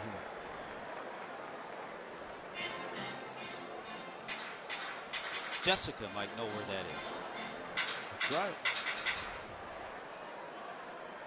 For all things Jacksonville and that area, we always this year have tuned and turned to Jessica. Guys, all right, I can tell you exactly where Callahan is. That is north of Jacksonville, very, very north of Jacksonville. It's actually got a very country feel to it. So Callahan, almost South Georgia, I think it's safe to say.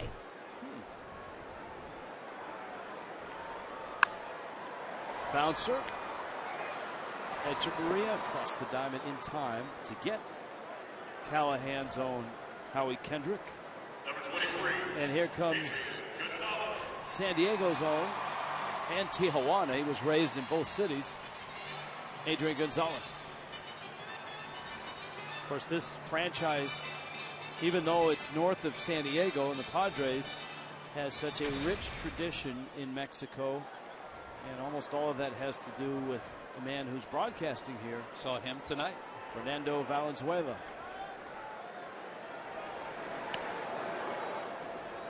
Fernando could swing it, but obviously not as well as this guy. Line to short and hit a screaming line drive to center for a single.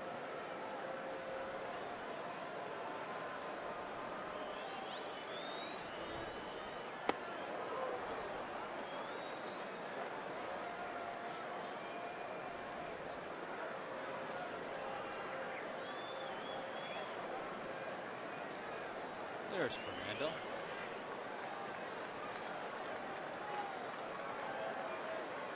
I want a free broadcast the way he pitches. You know, lifts his head high, eyes toward the sky. He kind of turns to the back of the booth before each pitch. Yeah, yeah.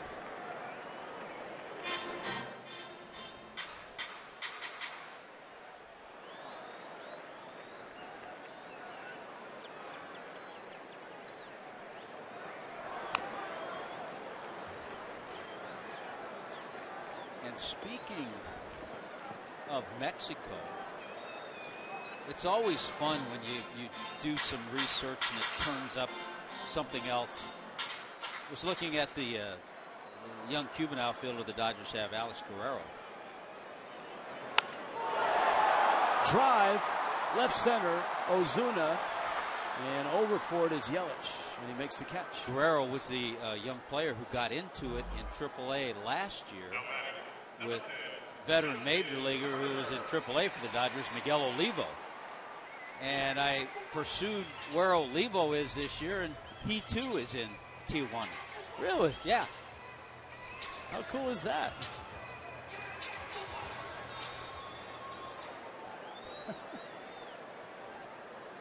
Hey, look, we got a guest in here. You have a Tommy friend here. showed up. Tommy Lasorda has come to see if the contract is still good. How old were you when he showed up at your house? 18 years old. 18 years old. Tommy was a lot younger then too. What did your mom fix for dinner when he came over? Well, he stayed for a while because I had promised an old coach at my high school that he would always be present if I ever signed a professional contract. It was a Friday night, and he was the scorekeeper at the football game. So we had to wait till the high school football game was over. So Tommy hung around and had dinner, sang a little bit.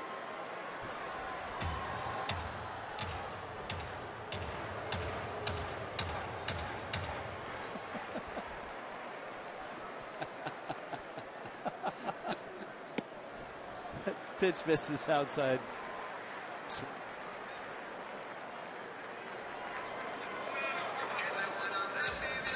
Tom Kohler walks Justin Turner. All right, Tommy Lasorda joins us now and drops in. So the guy at he's the, telling the story. Parking lot Yeah. said, "I'll let you in here if you go see my buddy play." And that was Tommy's buddy. Yeah, I said, "Okay, I will. I'll do that." Went to see him play and signed him. And the parking lot attendant, that was the guy that drove me to it. So what did you get your buddy, the parking lot attendant, for that? Yeah, I got him a few free tickets, I think, something like that. But the best one is Tommy always tells people when they ask, what did I sign for? He said, well, I gave him $210,000. 10,000 cash and $200,000 worth of advice. Nice. Hey, here comes one. Here we go, Hut.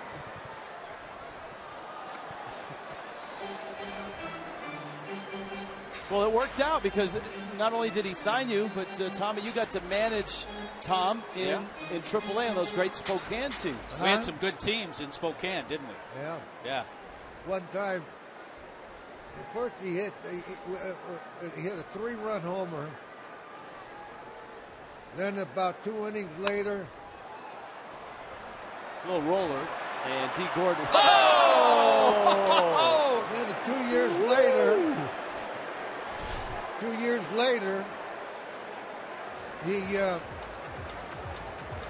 2 innings later.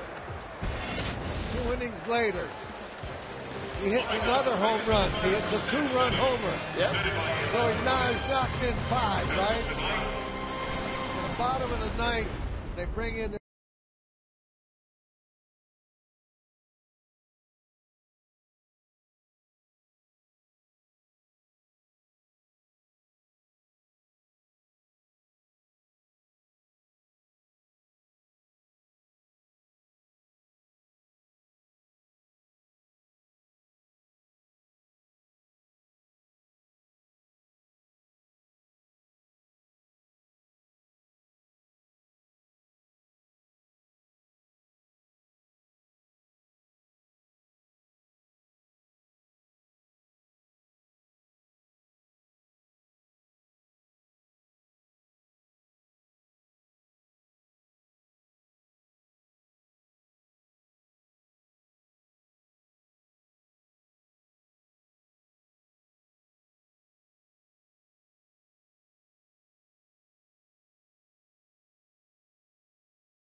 Dee Gordon. Watch this. Oh, that's sweet. Now, Dee Gordon was a great basketball player in high school, and I'm sure he made a few passes like this in his day as a point guard. That'll go as an assist. And a beauty. And here's Giancarlo Stanton. Our Toyota Trends.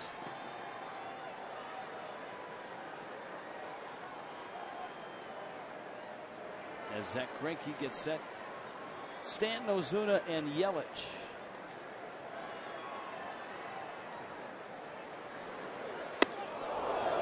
Fastball up and in. Here's your Toyota Trend. Home runs against the Dodgers from players outside of the West. I think that pitch we saw, Rich, is that we've seen the most consistent this year of pitchers pitching Giancarlo that exact way. They'll go hard in. Tommy, I think Zach Greinke, that pitch shook him up more than it shook Stanton up. Now, there is a beach ball in the field and right, but you saw his reaction after the pitch.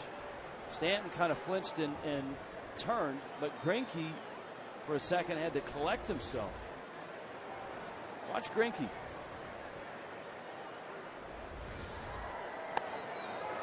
And a breaking ball. And it's a strike, and it's 1-1. But that's exactly what pitchers have done. That hard stuff in, and then go slider, whatever breaking ball, cutter, maybe curveball away. Stanton bounces it to third. Justin Turner across the diamond. And the struggles continue for Stanton. He's 0 for 3 with a couple strikeouts. And 0 for his last 11 with 8 strikeouts. And here is Ozuna. Greinke's been spectacular tonight. Tom Kohler has been very, very good for Miami. And of course, a great play by Stanton and Wright to get a catch, spin, throw, double play at first and prevent a runner from scoring at third to end an inning. Well, he's had some really nice defense behind him. Ozuna, left center. It's deep. It is gone. And this game is tied. Way, way up in left center field. Marcell Ozuna, his third homer on the road trip. It's only the third home run that Greinke's allowed. Just get Ozuna on the West Coast along with Yelich and Stanton.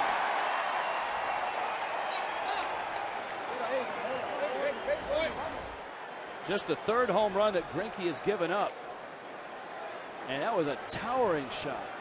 It's amazing. You have a guy who's been in and out, up and down, makes a mistake, and Marcell Ozuna took advantage of it. That fastball was right there.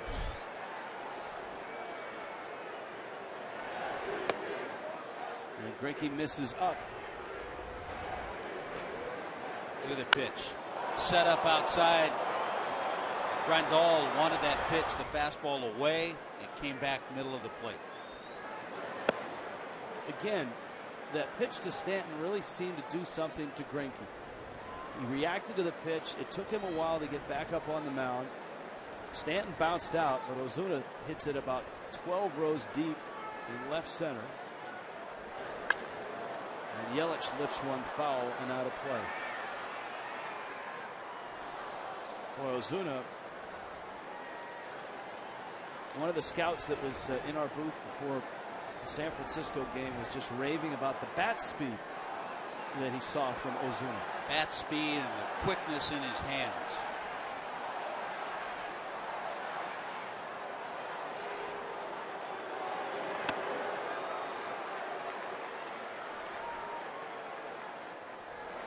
Good off-speed pitch, almost looked like a changeup.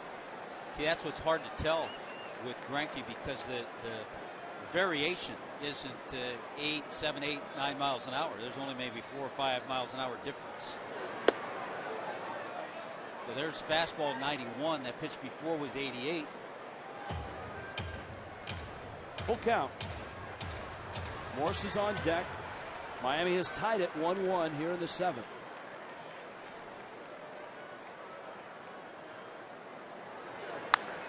Yelich lines it left center field. That's a base hit. On comes Van Slyke. And the Marlins have a base runner with one out. Fish Family, the exclusive loyalty program of Marlin fans and members, can get bonus points during every Marlins road telecast on Fox Sports Florida.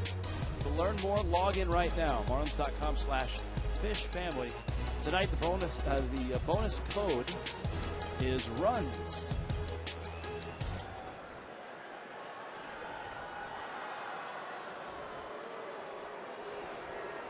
Yelich are 1 for 3 tonight. Here's Morse. He's 1 for 3. We're talking about Greinke, who was motoring along, low pitch count. In the last 5 years, he's got just one complete game. That's amazing. Yeah, that is. He has just 13 in his career, but just one the last 5 years. Wow.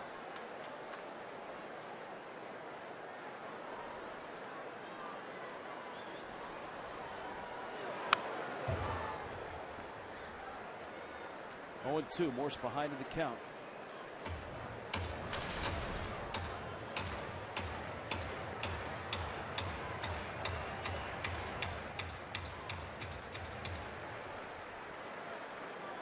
Oh, 2.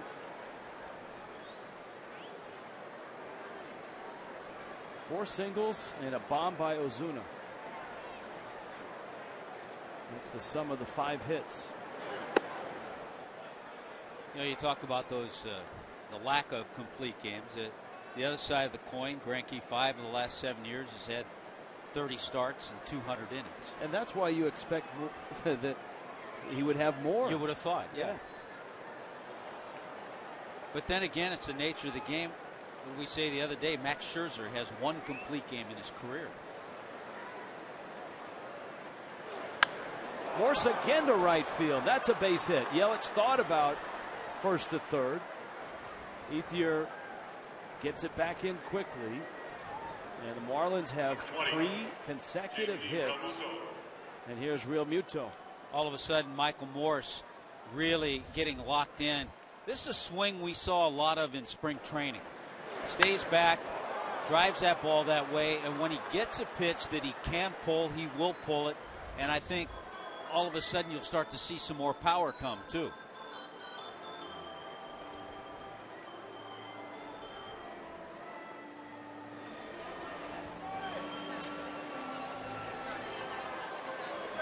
Adam Libator in the Dodgers bullpen. Late night with the Fish kids. Glad you've stayed up. The Marlins and the Dodgers. This has been a fun one tonight. Low scoring, but some big plays. That Stanton double play looms large. And Ozuna homer has tied it. And now Miami has an opportunity here with 1 out against a guy that looked bulletproof up until the 7th inning. Real Muto single back in the 5th. And he's flied to left. Outfield towards right center. Good speed with Yelich at second. Morse is at first.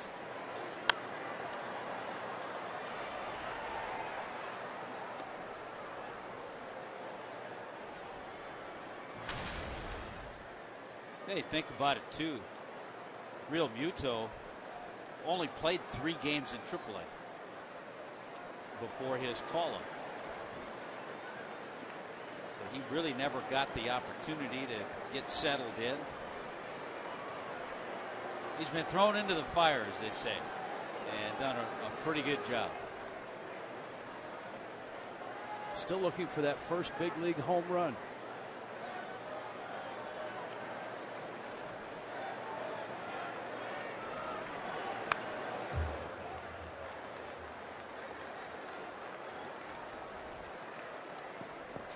He has 5 doubles and 3 triples in 106 major league at bats.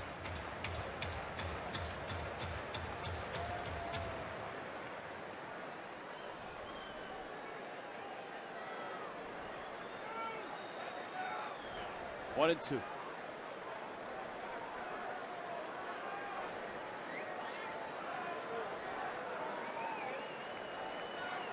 Yelich a good lead. Real Muto won't go down easily. Well, that's the one thing, too. They're making Greinke throw a lot of pitches in this inning.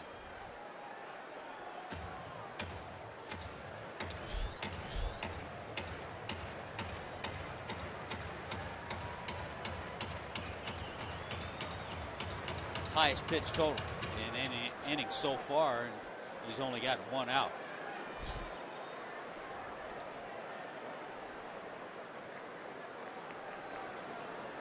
One, two.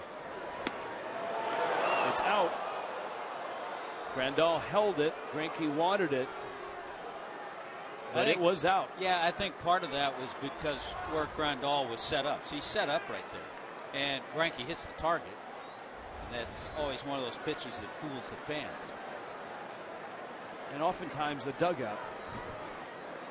So, but he's got 2 and 2. In the dirt, skips away. Yelich around third. Grandal picks it up. And the count's full now. 2 men in scoring position. Yelich at third, Morse at second. Well, remember yesterday in San Francisco, a wild pitch loomed large in the 8th inning, gave the Marlins a lead. See if they can take advantage of this wild pitch. Took Grandal a while to pick it up. There's a lot of room back there behind home plate here at Dodger Stadium. What do the Dodgers do here? Will the infield come in? It looks like the infield is going to be halfway. And you got to think Yelich is running on contact here. With a full count and 1 out. Yeah, a lot of it has to do what the count is. Because the count's full, you can bring the infield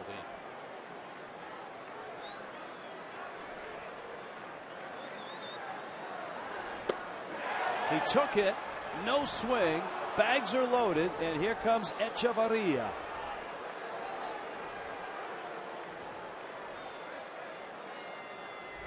Number 3, Adeiny Echevarria. Yeah, he did. That's a good take. He was fooled on the pitch, but strong enough. He identified it soon enough. He was able to check his swing. Ichiro moves into the on-deck circle. And Rick Honeycutt on his way out. There is Ichiro. Well, we talked about some of the constants with this Dodger club, and Rick Honeycutt is that 10th year as their pitching coach. Also having some fun. You mentioned Brett Butler earlier. We had a shot at Davey Lopes. Interesting in their careers. Brett Butler, 558 career stolen bases. Davey Lopes, 557. Then you have Jimmy Rollins in the ballpark, too. He's got a ton of them. That's a good point. Well, this will allow the lefty a little more time to get loose and ready. But this is the matchup here. You've got Echevarria, who was bounced out and lined out. Liberatore is ready. And you would think if Ichiro does come to the plate, the lefty would be for him. But that's a ways away. What's at stake here, Miami has tied it on a Marcell Ozuna home run. Singles by Christian Yelich and Michael Morse, and a walk to JT Realmuto. Echevarria is driven in 19 runs from the number 8 spot in the order. And he drives one to left. Yelich will tag. It's caught there by Van Slyke. Here comes Yelich. Here comes a throw. He is out. Yelich thinks he's safe. The tag by Grandal. Yelich said safe. Mike Redmond is going to take a look, and everybody will freeze. Hunter Wendelstedt made the call. Van Slyke, not only with a strong arm, but he had a running start at the ball, and all his momentum headed home. All the momentum going to the plate. He has a pretty good arm. Was the tag applied there before the hand slid across the base? There's the momentum. Here comes the throw by Van Slyke. On the money, in the air. He didn't one-hop it. And it's a close play. Watch and see if the hand got the plate. It did. Oh, wow. Well, we had Yelich involved in that play at the plate in San Francisco as well. He clearly got the plate with his left hand. I would think if you're the Marlins, you take a chance. I think you take a chance anyway here. Oh, they're saying no. Wow. So they must have had a clear look. Yeah. Yelich is out, and this game is still tied.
Scott Van Slyke made the catch. Echeverria hit it on the button to begin with. Boy, he did. He got a curveball. He was ready for it. Hit a line drive. Momentum coming to the plate for Van Slyke. The throw, a terrific throw to Grandal. There is a lane. Yelich tries to come around. And it's hard to tell from that, but obviously from the replays the Marlins saw, they saw that as an out. Boy, what about some of the outfield play? The two double plays, the one started by Stanton, the throw to first base, and that one by Van Slyke. Andre Ethier, and it's Nick Massett who's pitching, and Ethier goes to left. Yelich goes back at the track, makes the catch. And everybody sits back down. Ethier gives it a ride. Remember the ball that Ethier hit that was just foul that could have cracked this game wide open. That was back in the fourth inning. Well, the Marlins have held Ethier. He's 0 for 3 tonight. Nick Massett on the mound after the solid 6 innings by Tom Kohler. 6 innings. Tom Kohler gave up just 3 hits and 1 run. And now it's turned over to the bullpen. Van Slyke takes a strike. Van Slyke has bounced to short and hit a dart of a double up the alley in left center. And thrown a dart to the plate. Yes, he has.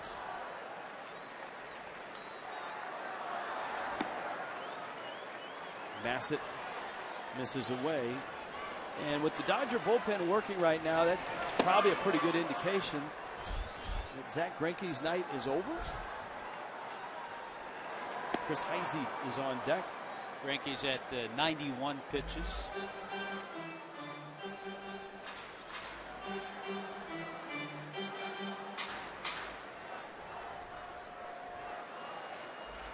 Greinke has a helmet on, but Chris Heisey's in the on-deck circle. Down low.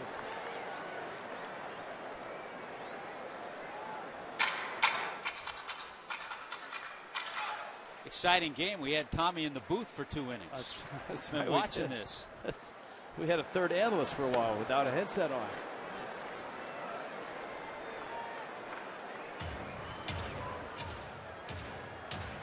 So Greinke and Mattingly talking it over. We'll see what happens at 3-2.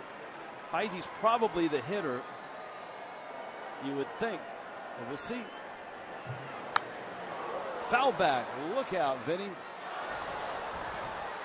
We had one almost up here. That one almost got the Hall of Famer. Although you can't really say that on this series without identifying the Hall of Famer, right? Could be one of 4. There are 4 Hall of Fame broadcasters here tonight working this game. None of them are in this booth. That should be apparent. One's fouled back.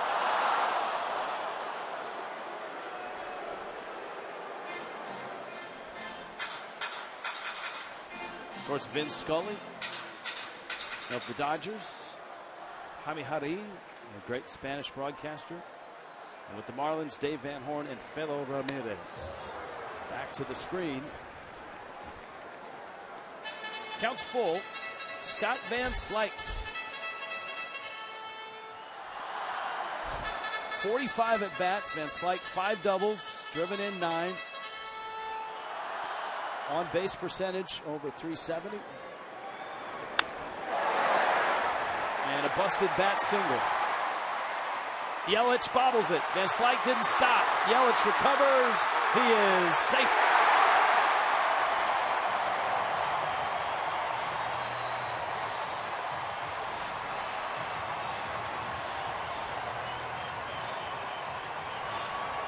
Boy, a lot of credit goes to Van Slyke for never hesitating. Took a good hard turn around first base, and when he saw the bobble, got into second. So a single and then an error charge to Christian Yelich on a good hustling play by Scott Van Slyke.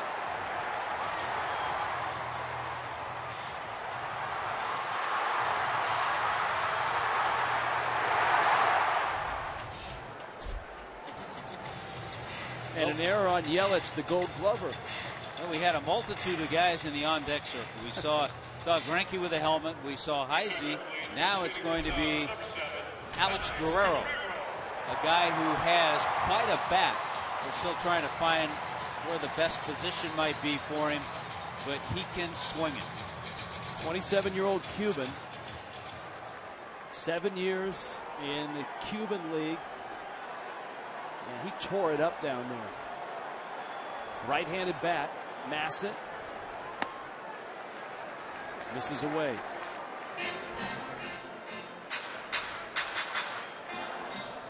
You know the numbers are sometimes out of the Cuban League can be big. And Guerrero's are 393 on base, 544 slugging, 308 career average. And it's out. Counts 2-0.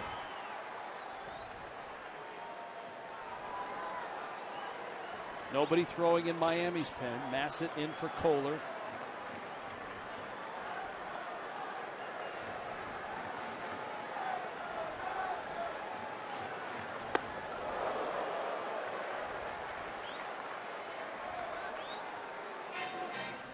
The Dodgers have had some incredible numbers from their pinch hitters.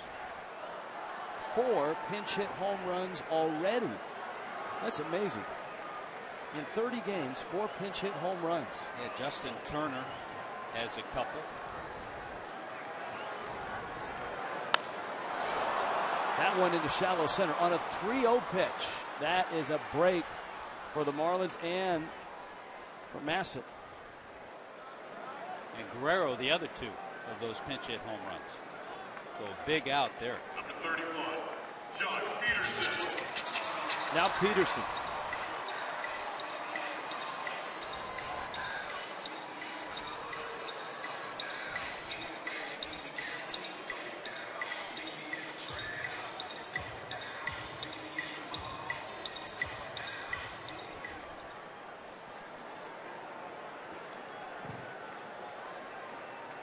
Peterson tonight 0 for 2 with a walk. Bottom 7 in Los Angeles. 1-1 game.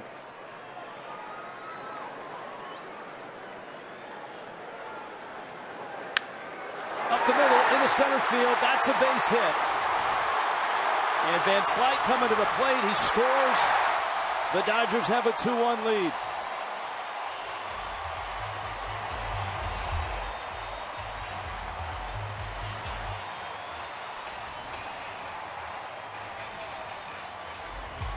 The error in left is costly And Los Angeles takes advantage. Yeah, this ball just under the glove of Massive, but you're right. The error allowed Van Slyke to get to second base and come in to score on that base hit.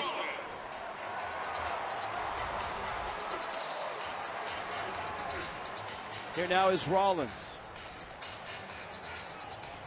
And remember, Peterson can run at first base.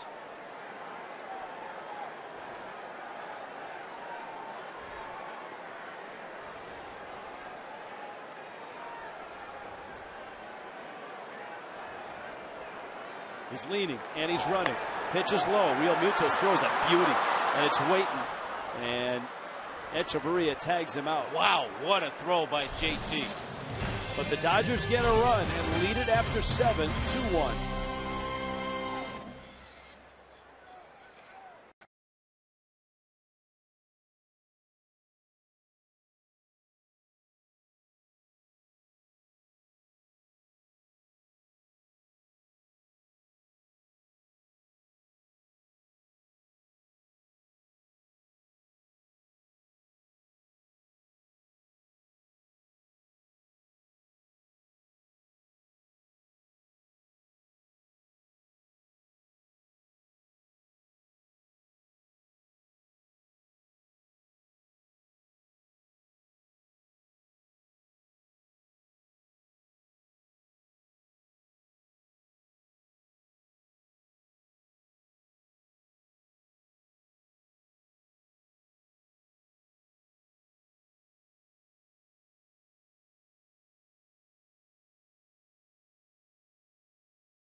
So many great players that have been a part of this franchise, but you also think of a Hall of Fame broadcaster. That would, of course, be Vin Scully, who's been calling Dodgers games for over 60 years. He is the longest tenured broadcaster in Major League Baseball with 66 seasons under his belt, to be exact. But he's not the only one that's been doing his job for a while. Take a look at these broadcasters and how long they've been in their respective booths.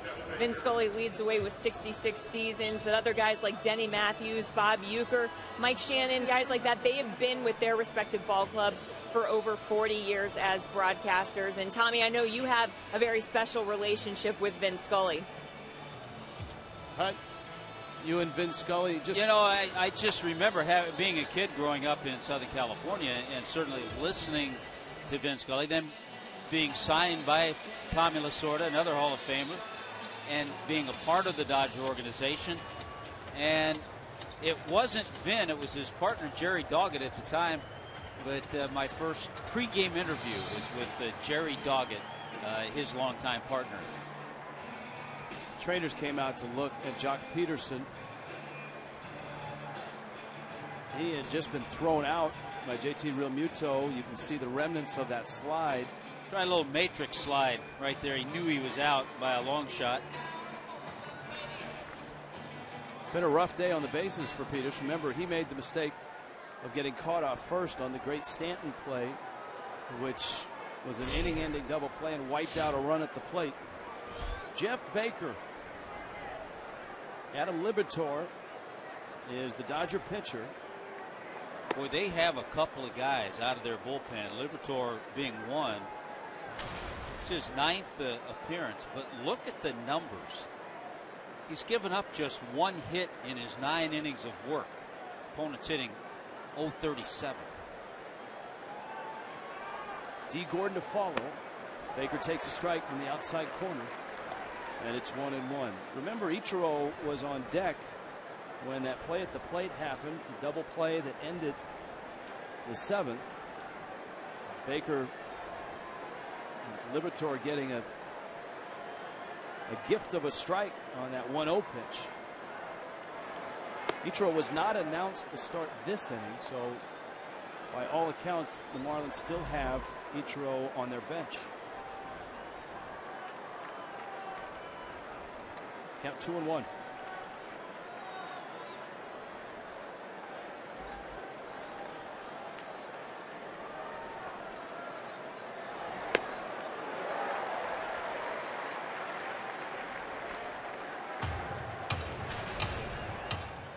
This is another area of this Dodgers ball club that probably is least talked about. Their bullpen.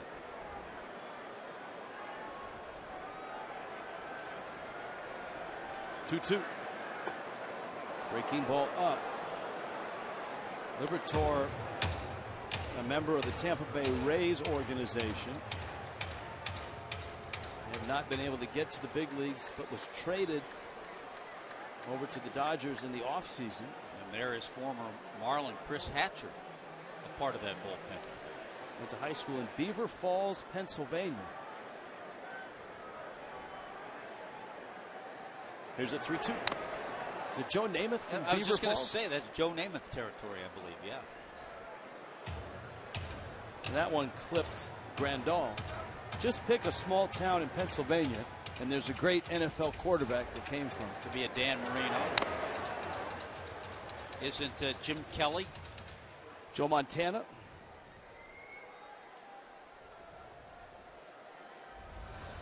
Baker with the count full at 3-2. So Zach Greinke is long gone.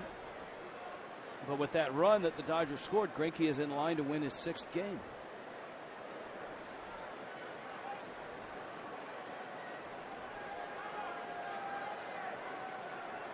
Tom Kohler went 6, gave up a run.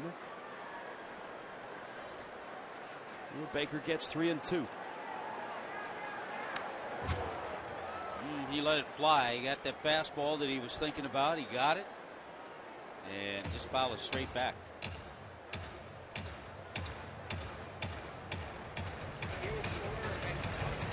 Sam Dyson in Miami's pen.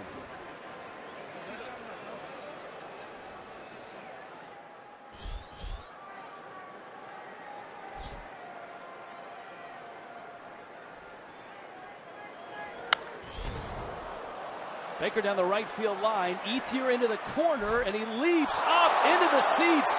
Foul territory. Did he get the ball? I don't think so. My goodness. Boy, that's a tremendous effort by Andre Ethier. Getting up close and personal with the fans down that right field corner.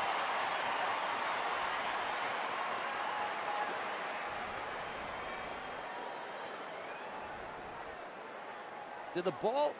Boy, it almost looked like the hit ball the foul pole. It almost looks like it hits the pole. That's really close, isn't it? But I don't think it does. I think it just hits in the foul side.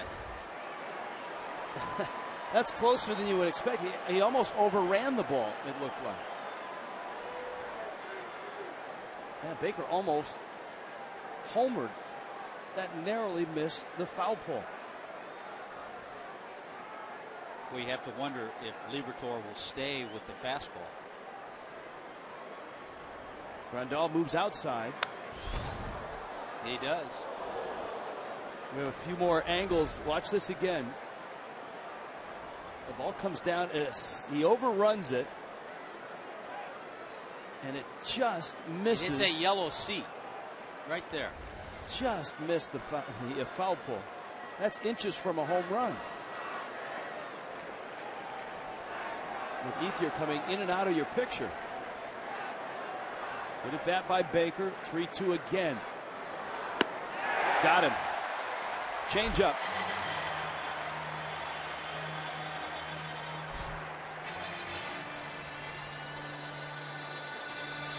Game 2, Miami and Los Angeles, is tomorrow. Chevron brings you the starting pitchers. Dan Herron returns to Dodger Stadium. He's had his 2 favorite places to pitch, San Francisco and Los Angeles. He was brilliant in San Francisco. He gets to pitch in Los Angeles. tomorrow night. To be announced. Seems like it might be Carlos Frias. Now Dee Gordon lines it foul. Dee Gordon is without a hit. His hit streak at 13 straight. He's hit a couple of balls pretty well. Remember that ball he hit right off Greinke's leg in the first inning. Drew a walk in the third. Hit a ball well up the first base line last time up.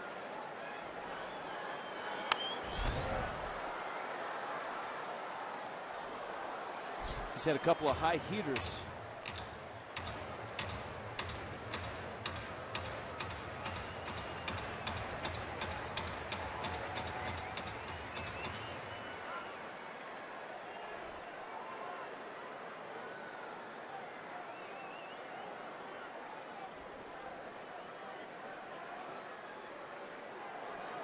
Now 0-2.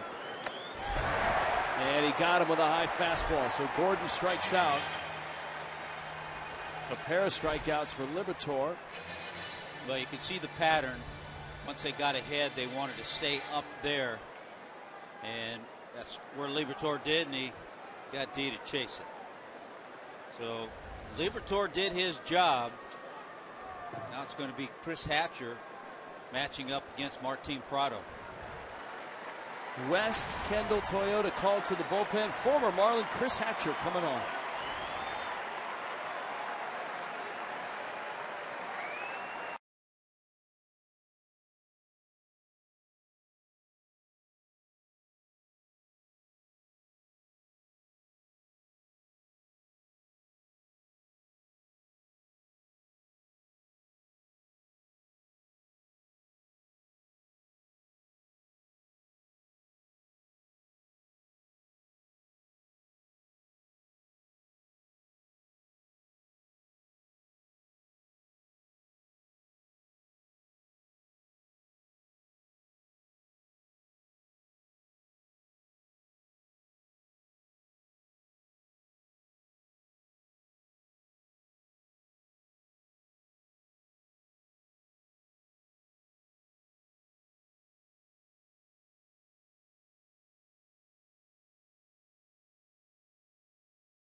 A reminder, MLB.com ballpark app, perfect complement to your visit to Marlins Park. Maps of the ballpark, menus, order food from your seats, and even access and display your game tickets for entry into Marlins Park. Check in with the ballpark app and receive special offers and gifts with the MLB.com ballpark app today. Now, one of the guys that has had a few problems out of that bullpen, Chris Hatcher, he's had some good moments. 15 strikeouts, just 3 walks. But he's given up a lot of base hits in his innings of work. We've seen him mostly fastballs. He'll throw that split. And a fastball that he has extremely live, the former catcher.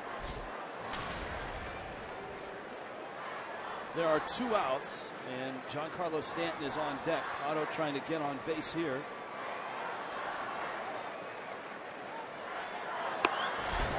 And Hatcher catches the corner. Strikeouts per 9 inning in the National League. Yimi Garcia in that Dodger bullpen as well. Boy, he's got some sick numbers too down there.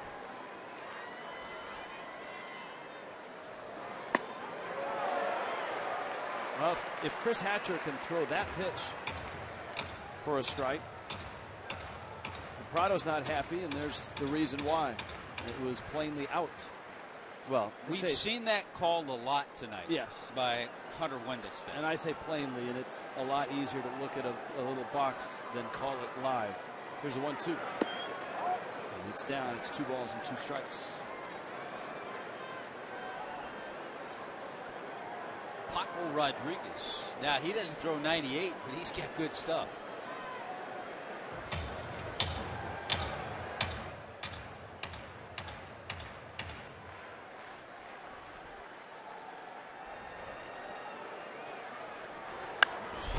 Two pitch hit in the air, right field, Ethier over, and he stays inside the ballpark this time and makes the catch. And Miami done in the 8th. Dodgers up 2-1.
Miami dips into their bullpen for the second time. Sam Dyson takes over for Nick Massett.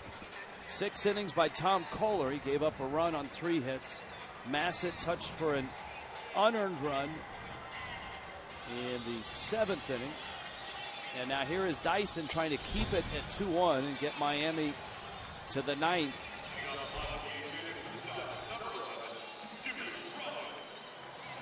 Yeah, that was a tough error in left field because it allowed Van Slyke to get the scoring position.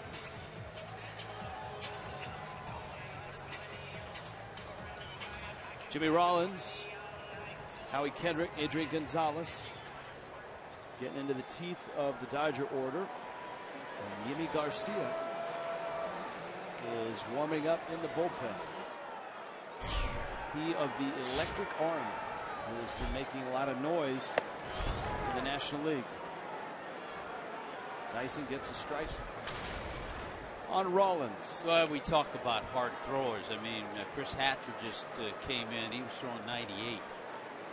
Sam Dyson's over 95 with most of his stuff.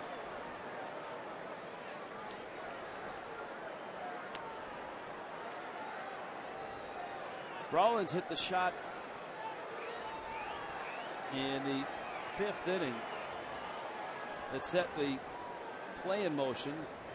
Giancarlo Stanton, the catch, the wheeling throw, doubling Peterson off of first. Van Slyke jogging from third after tagging up and then trying to speed up before the ball got to first. It was really a great theater because you could see the whole thing unfold. And there was one out, so if Stanton got the ball to first in time, the run wouldn't count. And he got it there just in time, and Rollins strikes out. Here's that play. Here's some of the defense in this game tonight. A play by Stanton, number one, to grab it, alertly fire a one-hopper for the double play, keep the run from scoring. How about Dee Gordon? Going to the hoop, dishes off, and gets the out. Beautifully done. H.H. Gregg, high-def highlights. And then in the 7th inning, ball hit sharply by Echeverria. Van Slyke, with the momentum going to the plate, made a perfect throw to nail Christian Yelich. The defense has been very big in this game.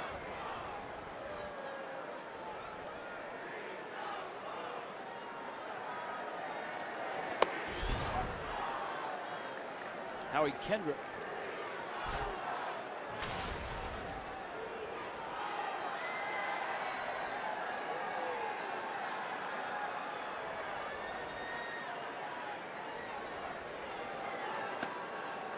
Boy, Sam Dyson's dropped in some nice curveballs. Good one there, and if he can mix that in with a little consistency just to show hitters that, that'll just add to his repertoire and his success.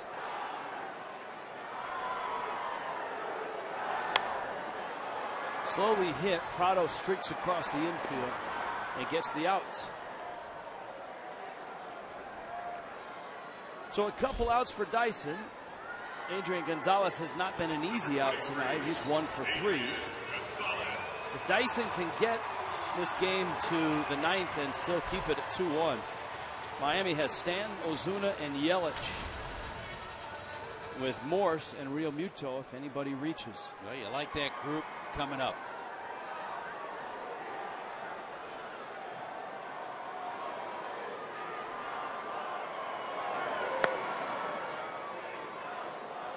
So a couple change-ups too.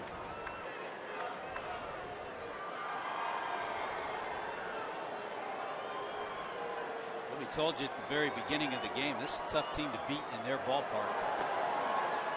No kidding. The Dodgers are 13-2 at home this year. There's so many superlatives. They lead the majors in home runs with 48. That home record you just said, 13-2.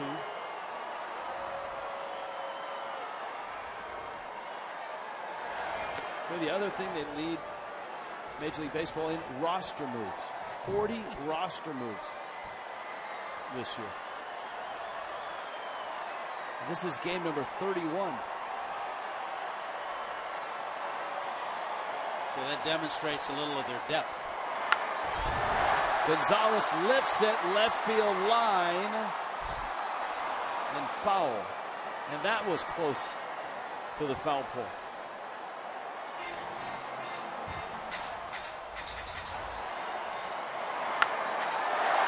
Down the lines, actually, Adrian Gonzalez goes down on that swing, but down the lines here at Dodger Stadium, they get that little short wall, and you can sneak one inside either foul pole.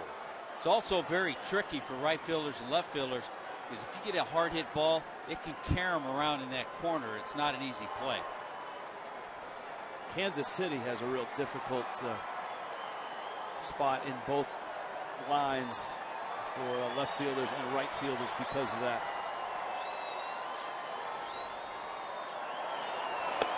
That's a pretty good pitch. He misses. Full count. Well, that's as good as some that have been called a strike. That one looked like it touches it a little bit.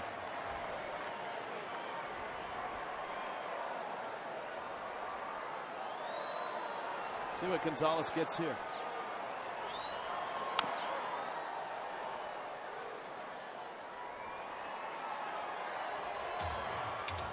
Still full. Well, they told us coming in that this crowd wouldn't be all that large, but 44,000. And they expect more tomorrow night. Clayton Kershaw bobblehead night.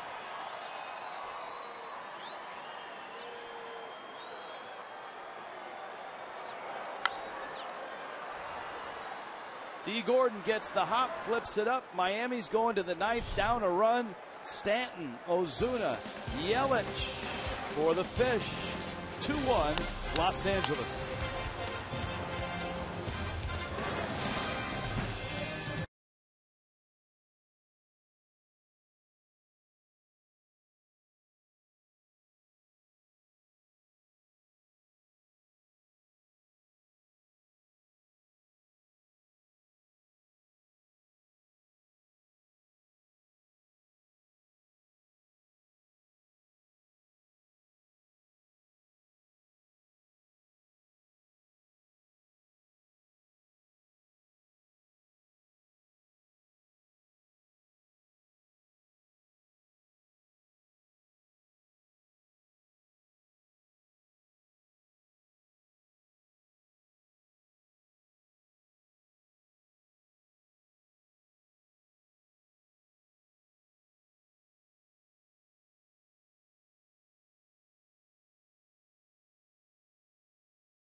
Honda dealers by Kubota. For more information or to find a participating dealer, go to FloridaKubotaDealers.com. And by Kaiser University. For more information, go to kaiser.edu.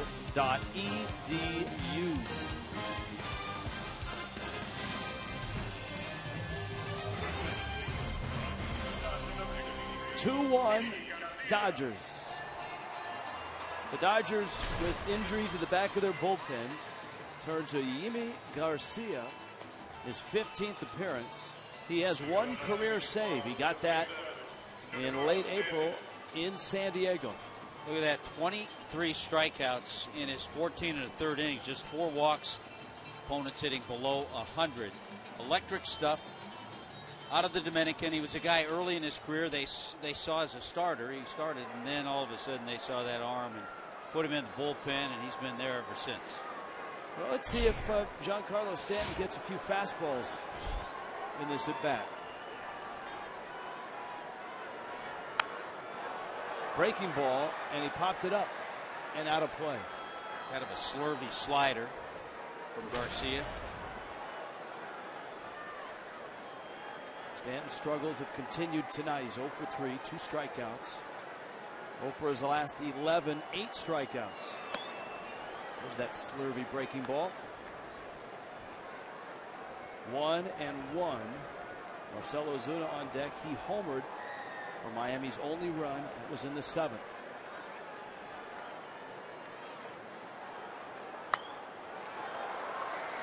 Well, he's thrown him 3 of those sliders. All 3 pitches. And that was a good one to hit.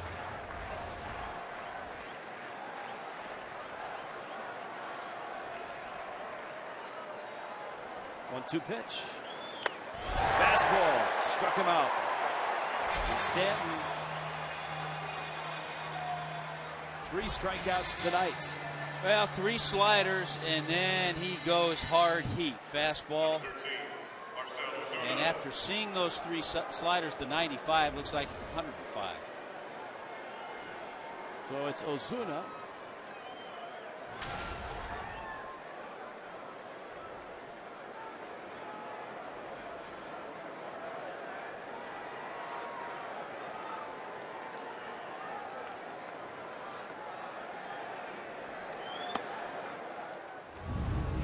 Warren Henry, drive of the game. Middle in fastball. On this road trip, Marcell Ozuna hasn't missed that pitch.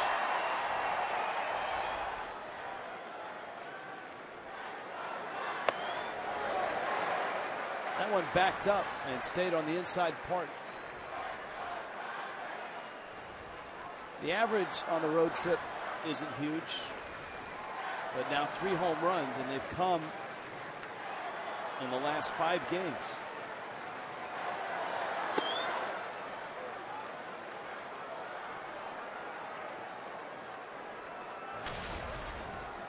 Checkers brings you Marlins Live after the game.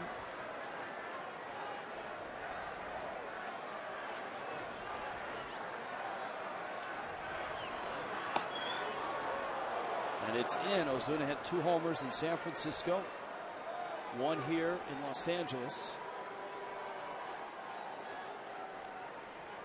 Yimi Garcia got a taste of the big leagues last year. Now he finds himself trying to close games for the Dodgers, and he misses low.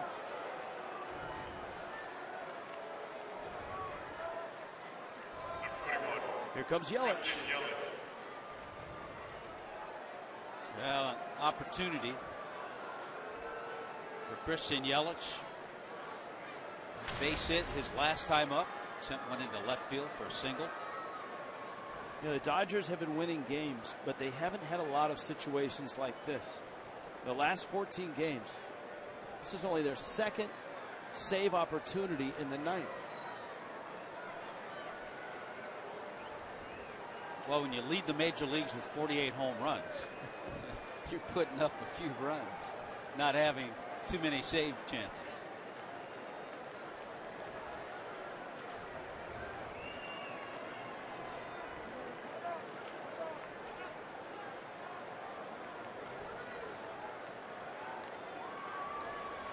Steve Cishek in Miami's bullpen. He would like a shot at redemption himself.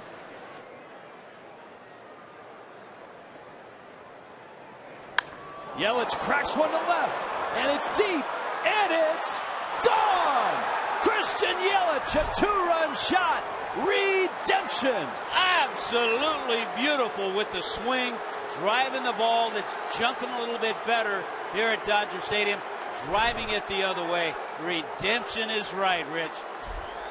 It was Yelich's error that put the go-ahead run in scoring position. The Dodgers got that run and took a 2-1 lead, and Yelich erases it with an opposite field 2-run homer. And look at the dugout. Back home in Southern California. Wow.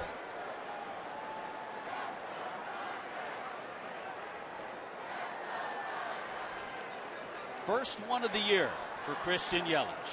I think we saw it. You and I talked about it. We saw it last game yesterday in San Francisco. Each game we saw him have better at bats, taking pitches, drawing some walks, getting a base hit, and 2 hits tonight, both to the opposite field. Garcia with a breaking ball and a strike to Morse. And you could see the weight of the world coming off Christian Yelich's shoulders. That's great. Not only because of the miscue in left, but as you pointed out, just the struggles at the plate, the back injury, the stint on the DL. And he comes home in front of family and friends in a ballpark that he grew up coming to, and drives it out to left.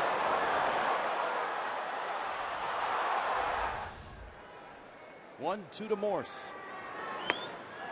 And that's low and in.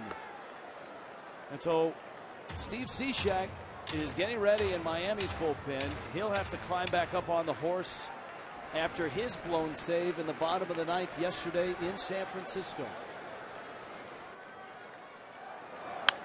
Morse, that's another hit to right. 3 hits for Morse, and they've all been to right field. He is locked in with that swing. Great to see from Michael Morse.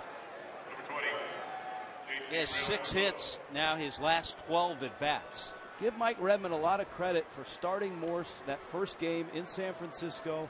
The night he got his ring, he responded with 2 hits, and the bat's been solid since. You know, and give him credit for sitting him the 3-game series in Washington, D.C., too.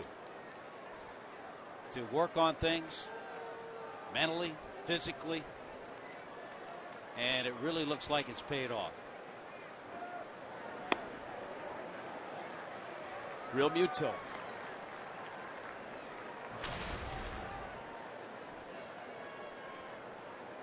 Flied out. He singled in the 5th, walked in the 7th. Morse not a big lead.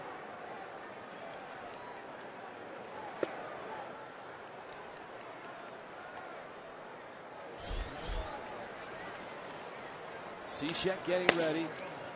Turner, Grandal, Ethier. Still some quality bats, some hot bats that Cishek's going to have to get.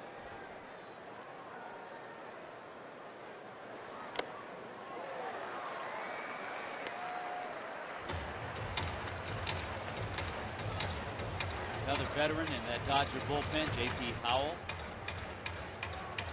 So they have 3 lefties with Liberatore, Howell, and Paco Rodriguez. 1 and 2 to Real Muto. Up the middle into center field. That's a base hit. Morse will stop at second. And Real Muto has his 2nd hit. And the crowd here is letting Yimi Garcia know what it feels like to be a closer in the big leagues. Boy, solid tonight from JT Real Muto. It's another thing that's impressive in watching the young hitter. Number one, his catching's been terrific. He threw a runner out earlier, but he stayed right there. He hasn't panicked. Even during the time he was hitting some balls well and not getting base hits, he didn't panic. So he's got 2 hits. The Marlins 4, 5, 6, and 7 hitters tonight are 8 for 14. And that's Ozuna, Yelich, Morse, and Real Muto. But still a ways to go. If you're just getting in, or in Miami, if you're just getting set to go out, stick around. And Late Night with the Fish has some drama. And here is Echeverria. Echeverria hit a seed to left.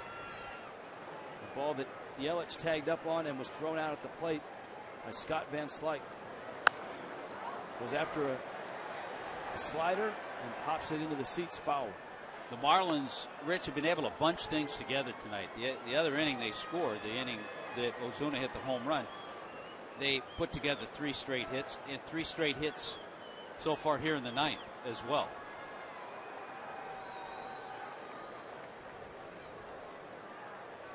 Echeverria. Morse does not have a big lead at second. There's 1 out. Another pop up, and that is going back into the seats again. And I don't have to tell you, it would be nice to get a little insurance.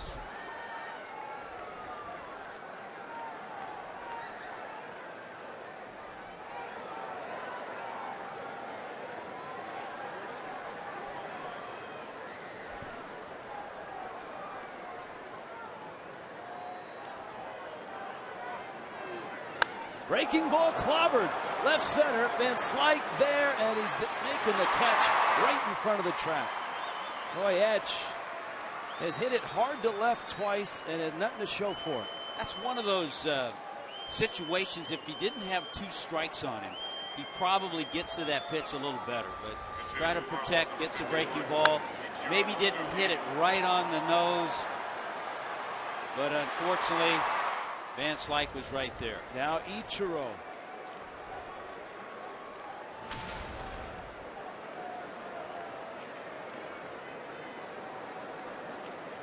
Marlins had Ichiro up in a pinch hitting opportunity. And Echeverria's fly ball ended the 7th. He was not announced, and so he's still available. And here he is. An opportunity to add some insurance. Ichiro fans here. I have never, Tommy Hutton, I have never seen a center fielder play this deep against Ichiro. Now, there's a lot of room in the shallow part of the outfield where he drops a lot. There's a lot of room out there. Yeah, Peterson playing extremely deep. I'm baffled. I mean, most center fielders shade him where he is, but not that deep. Nitro lifts it down the line and fouling out of play. Count 2-1.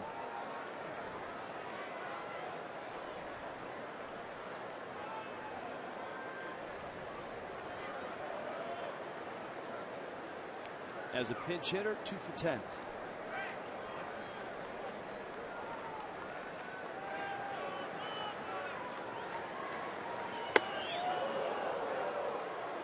And backed off the plate there. Dee Gordon's on deck. If Garcia loses Ichiro, I don't know that Gordon would get Garcia. I think that's why Howell's loosening up. So with this appearance, once again, Ichiro's been in every game this year. Breaking ball, lost him.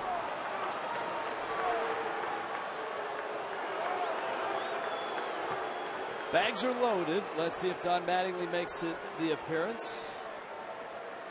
And he does. And so Dee Gordon won't see Garcia. Dodgers go into their bullpen. And J.P. Howell is coming in for a West Kendall Toyota call to the bullpen.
Late night with the Fish, Dodger Stadium. Well, we hope you've stayed with us. This has been an exciting ball game. J.P. Howell out of Los Angeles' bullpen. Howell, a very slender 1.08 ERA, 13th appearance. And it's lefty against lefty. Dee Gordon, who is 0 for 3, bags loaded.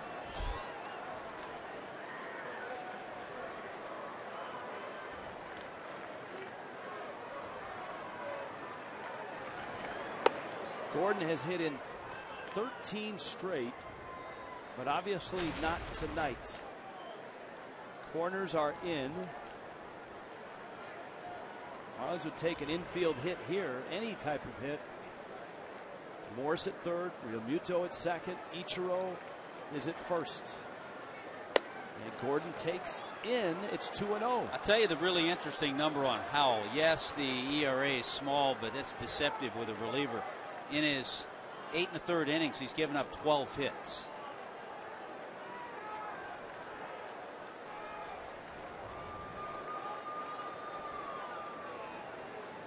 And over his career, he's always been successful against righties because he has a nice little changeup that moves away to right-handed hitters.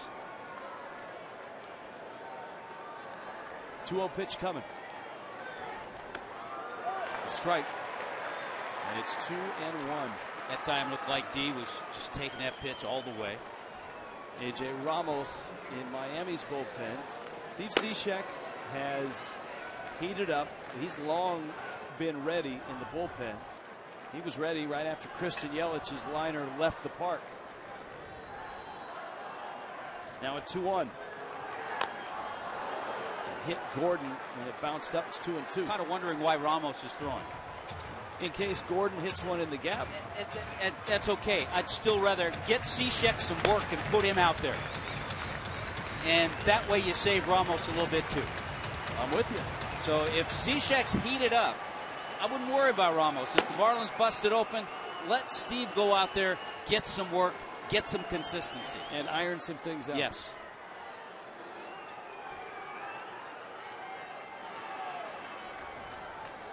Two. Gordon the fly ball to left field. Van Slyke got turned around, but still makes the catch. Christian Yelich. With Miami down 2-1 in the ninth, Yelich goes deep. 3-2 to the bottom of the ninth.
Homer, his first of the season, opposite field, 3-2 Miami. Yesterday, the Marlins were in San Francisco. They had a one-run lead going to the bottom of the ninth. Steve Cishek trying to close it. You know, things started pretty well with the strikeout. Then a long fly ball, great deke by Ichiro. This I thought was a big pitch, a strikeout Pagan, but missing there to Nori Aoki. That walk with the bases loaded, the big hit by Duffy, and it was all said and done. There was a time where it looked like Cishek was going to get out of that inning. And the walk to Aoki really hurt him. At the start of the night, you talked about your chat with Chuck Hernandez, talking about Tom Kohler. Fastball command was at the top of the list, and that's certainly at the top of the list for Steve Cishek. Yes, it is. Well, one of the heroes yesterday, Justin Turner, his two-run homer late in Denver. A big hit for the Dodgers, and Cishek gets strike one on a foul tip. Well, you remember yesterday, the 0-2, he made two good pitches to Susek. Andrew Susek got ahead, and then fastball up and out over the plate. 0-2 pitch, and Susek singled into right field. Turner, Yasmani Grandal, Andre Ethier. Big swing and a miss. Now we talked about redemption for Yelich. His error helped the Dodgers along in that run in the bottom of the seventh, which gave them a 2-1 lead. Yelich, the two-run homer. And Cishek looking to make things feel a lot better after the sting of yesterday's loss.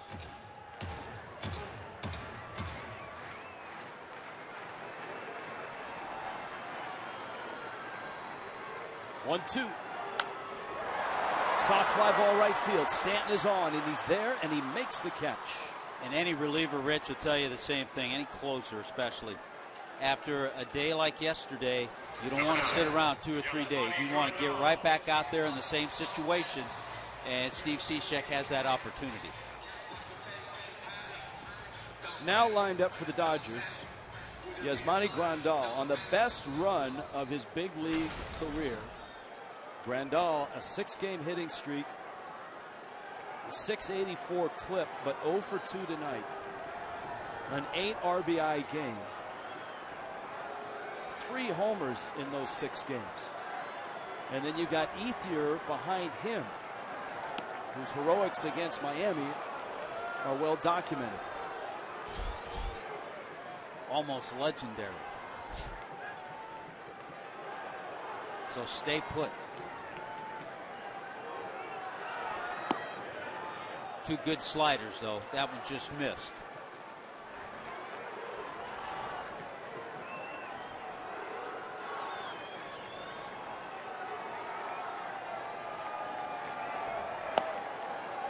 Well, that one.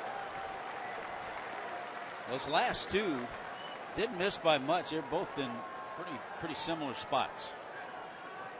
That one was out.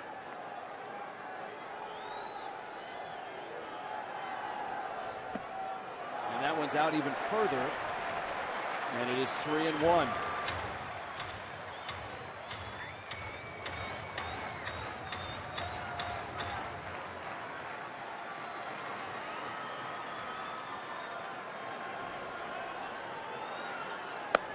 He lost him. A 1-out walk by Cishek in the bottom of the 9th. And here comes Ethier. Pinch runner will come in for Grandal. Former Marlin Kike Hernandez.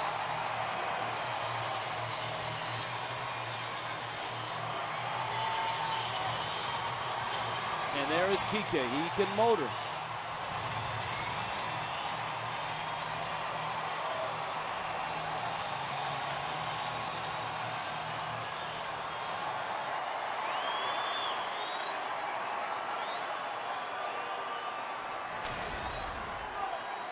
The career numbers against Miami.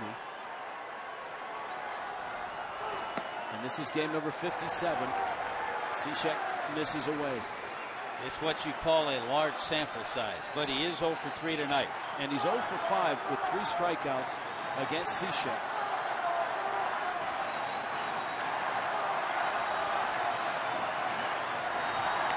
There's a breaking ball for a strike, and it's 1-1. Yesterday, it was 41,000 plus on their feet in the 9th. And Cishek couldn't hold back the Giants. Another backdoor breaking ball. It's 1-2. That's that same pitch he missed a couple of times too, pitching to Grandal, but that time he's just finding the outside corner.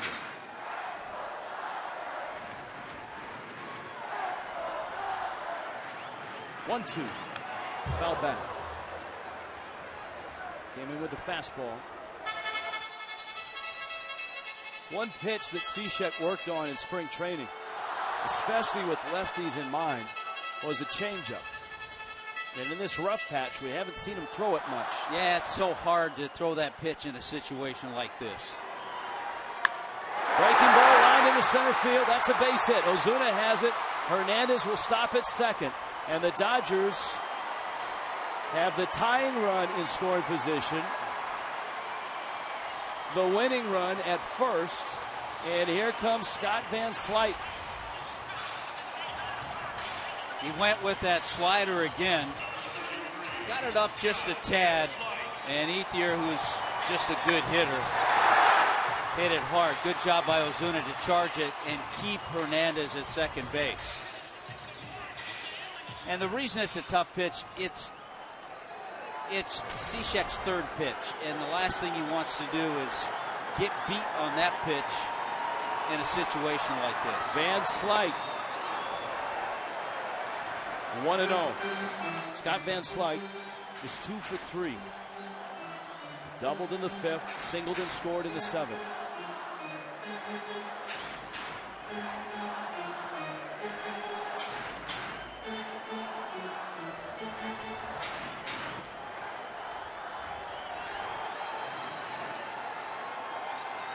One out, bottom 9. Breaking ball, fly ball center. Ozuna back at the track. It is gone. And the Dodgers walk off. The Marlins have blown another one in the 9th.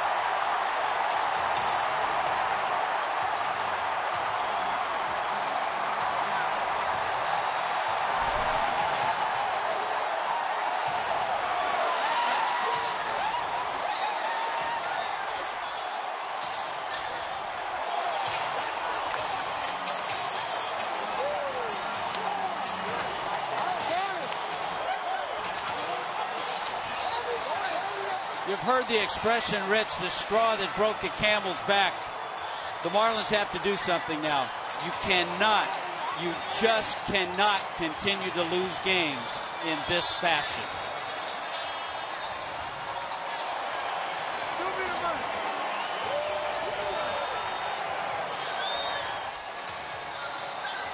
What a night for Scott Van Slyke. A walk-off 3-run homer. It was his throw, remember, that got Yelich at home plate on an inning-ending double play late in the ball game. And Mike Redmond and the rest of the Marlins stunned. The Marlins had a 2-1 lead in San Francisco yesterday and lost.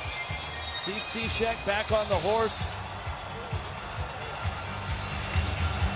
And the Dodgers walk off here in LA.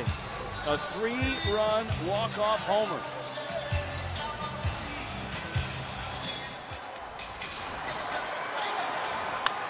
Flat slider. Slider wasn't a good one to Ethier. That one was worse. Van Slyke took advantage of it. You just can't continue to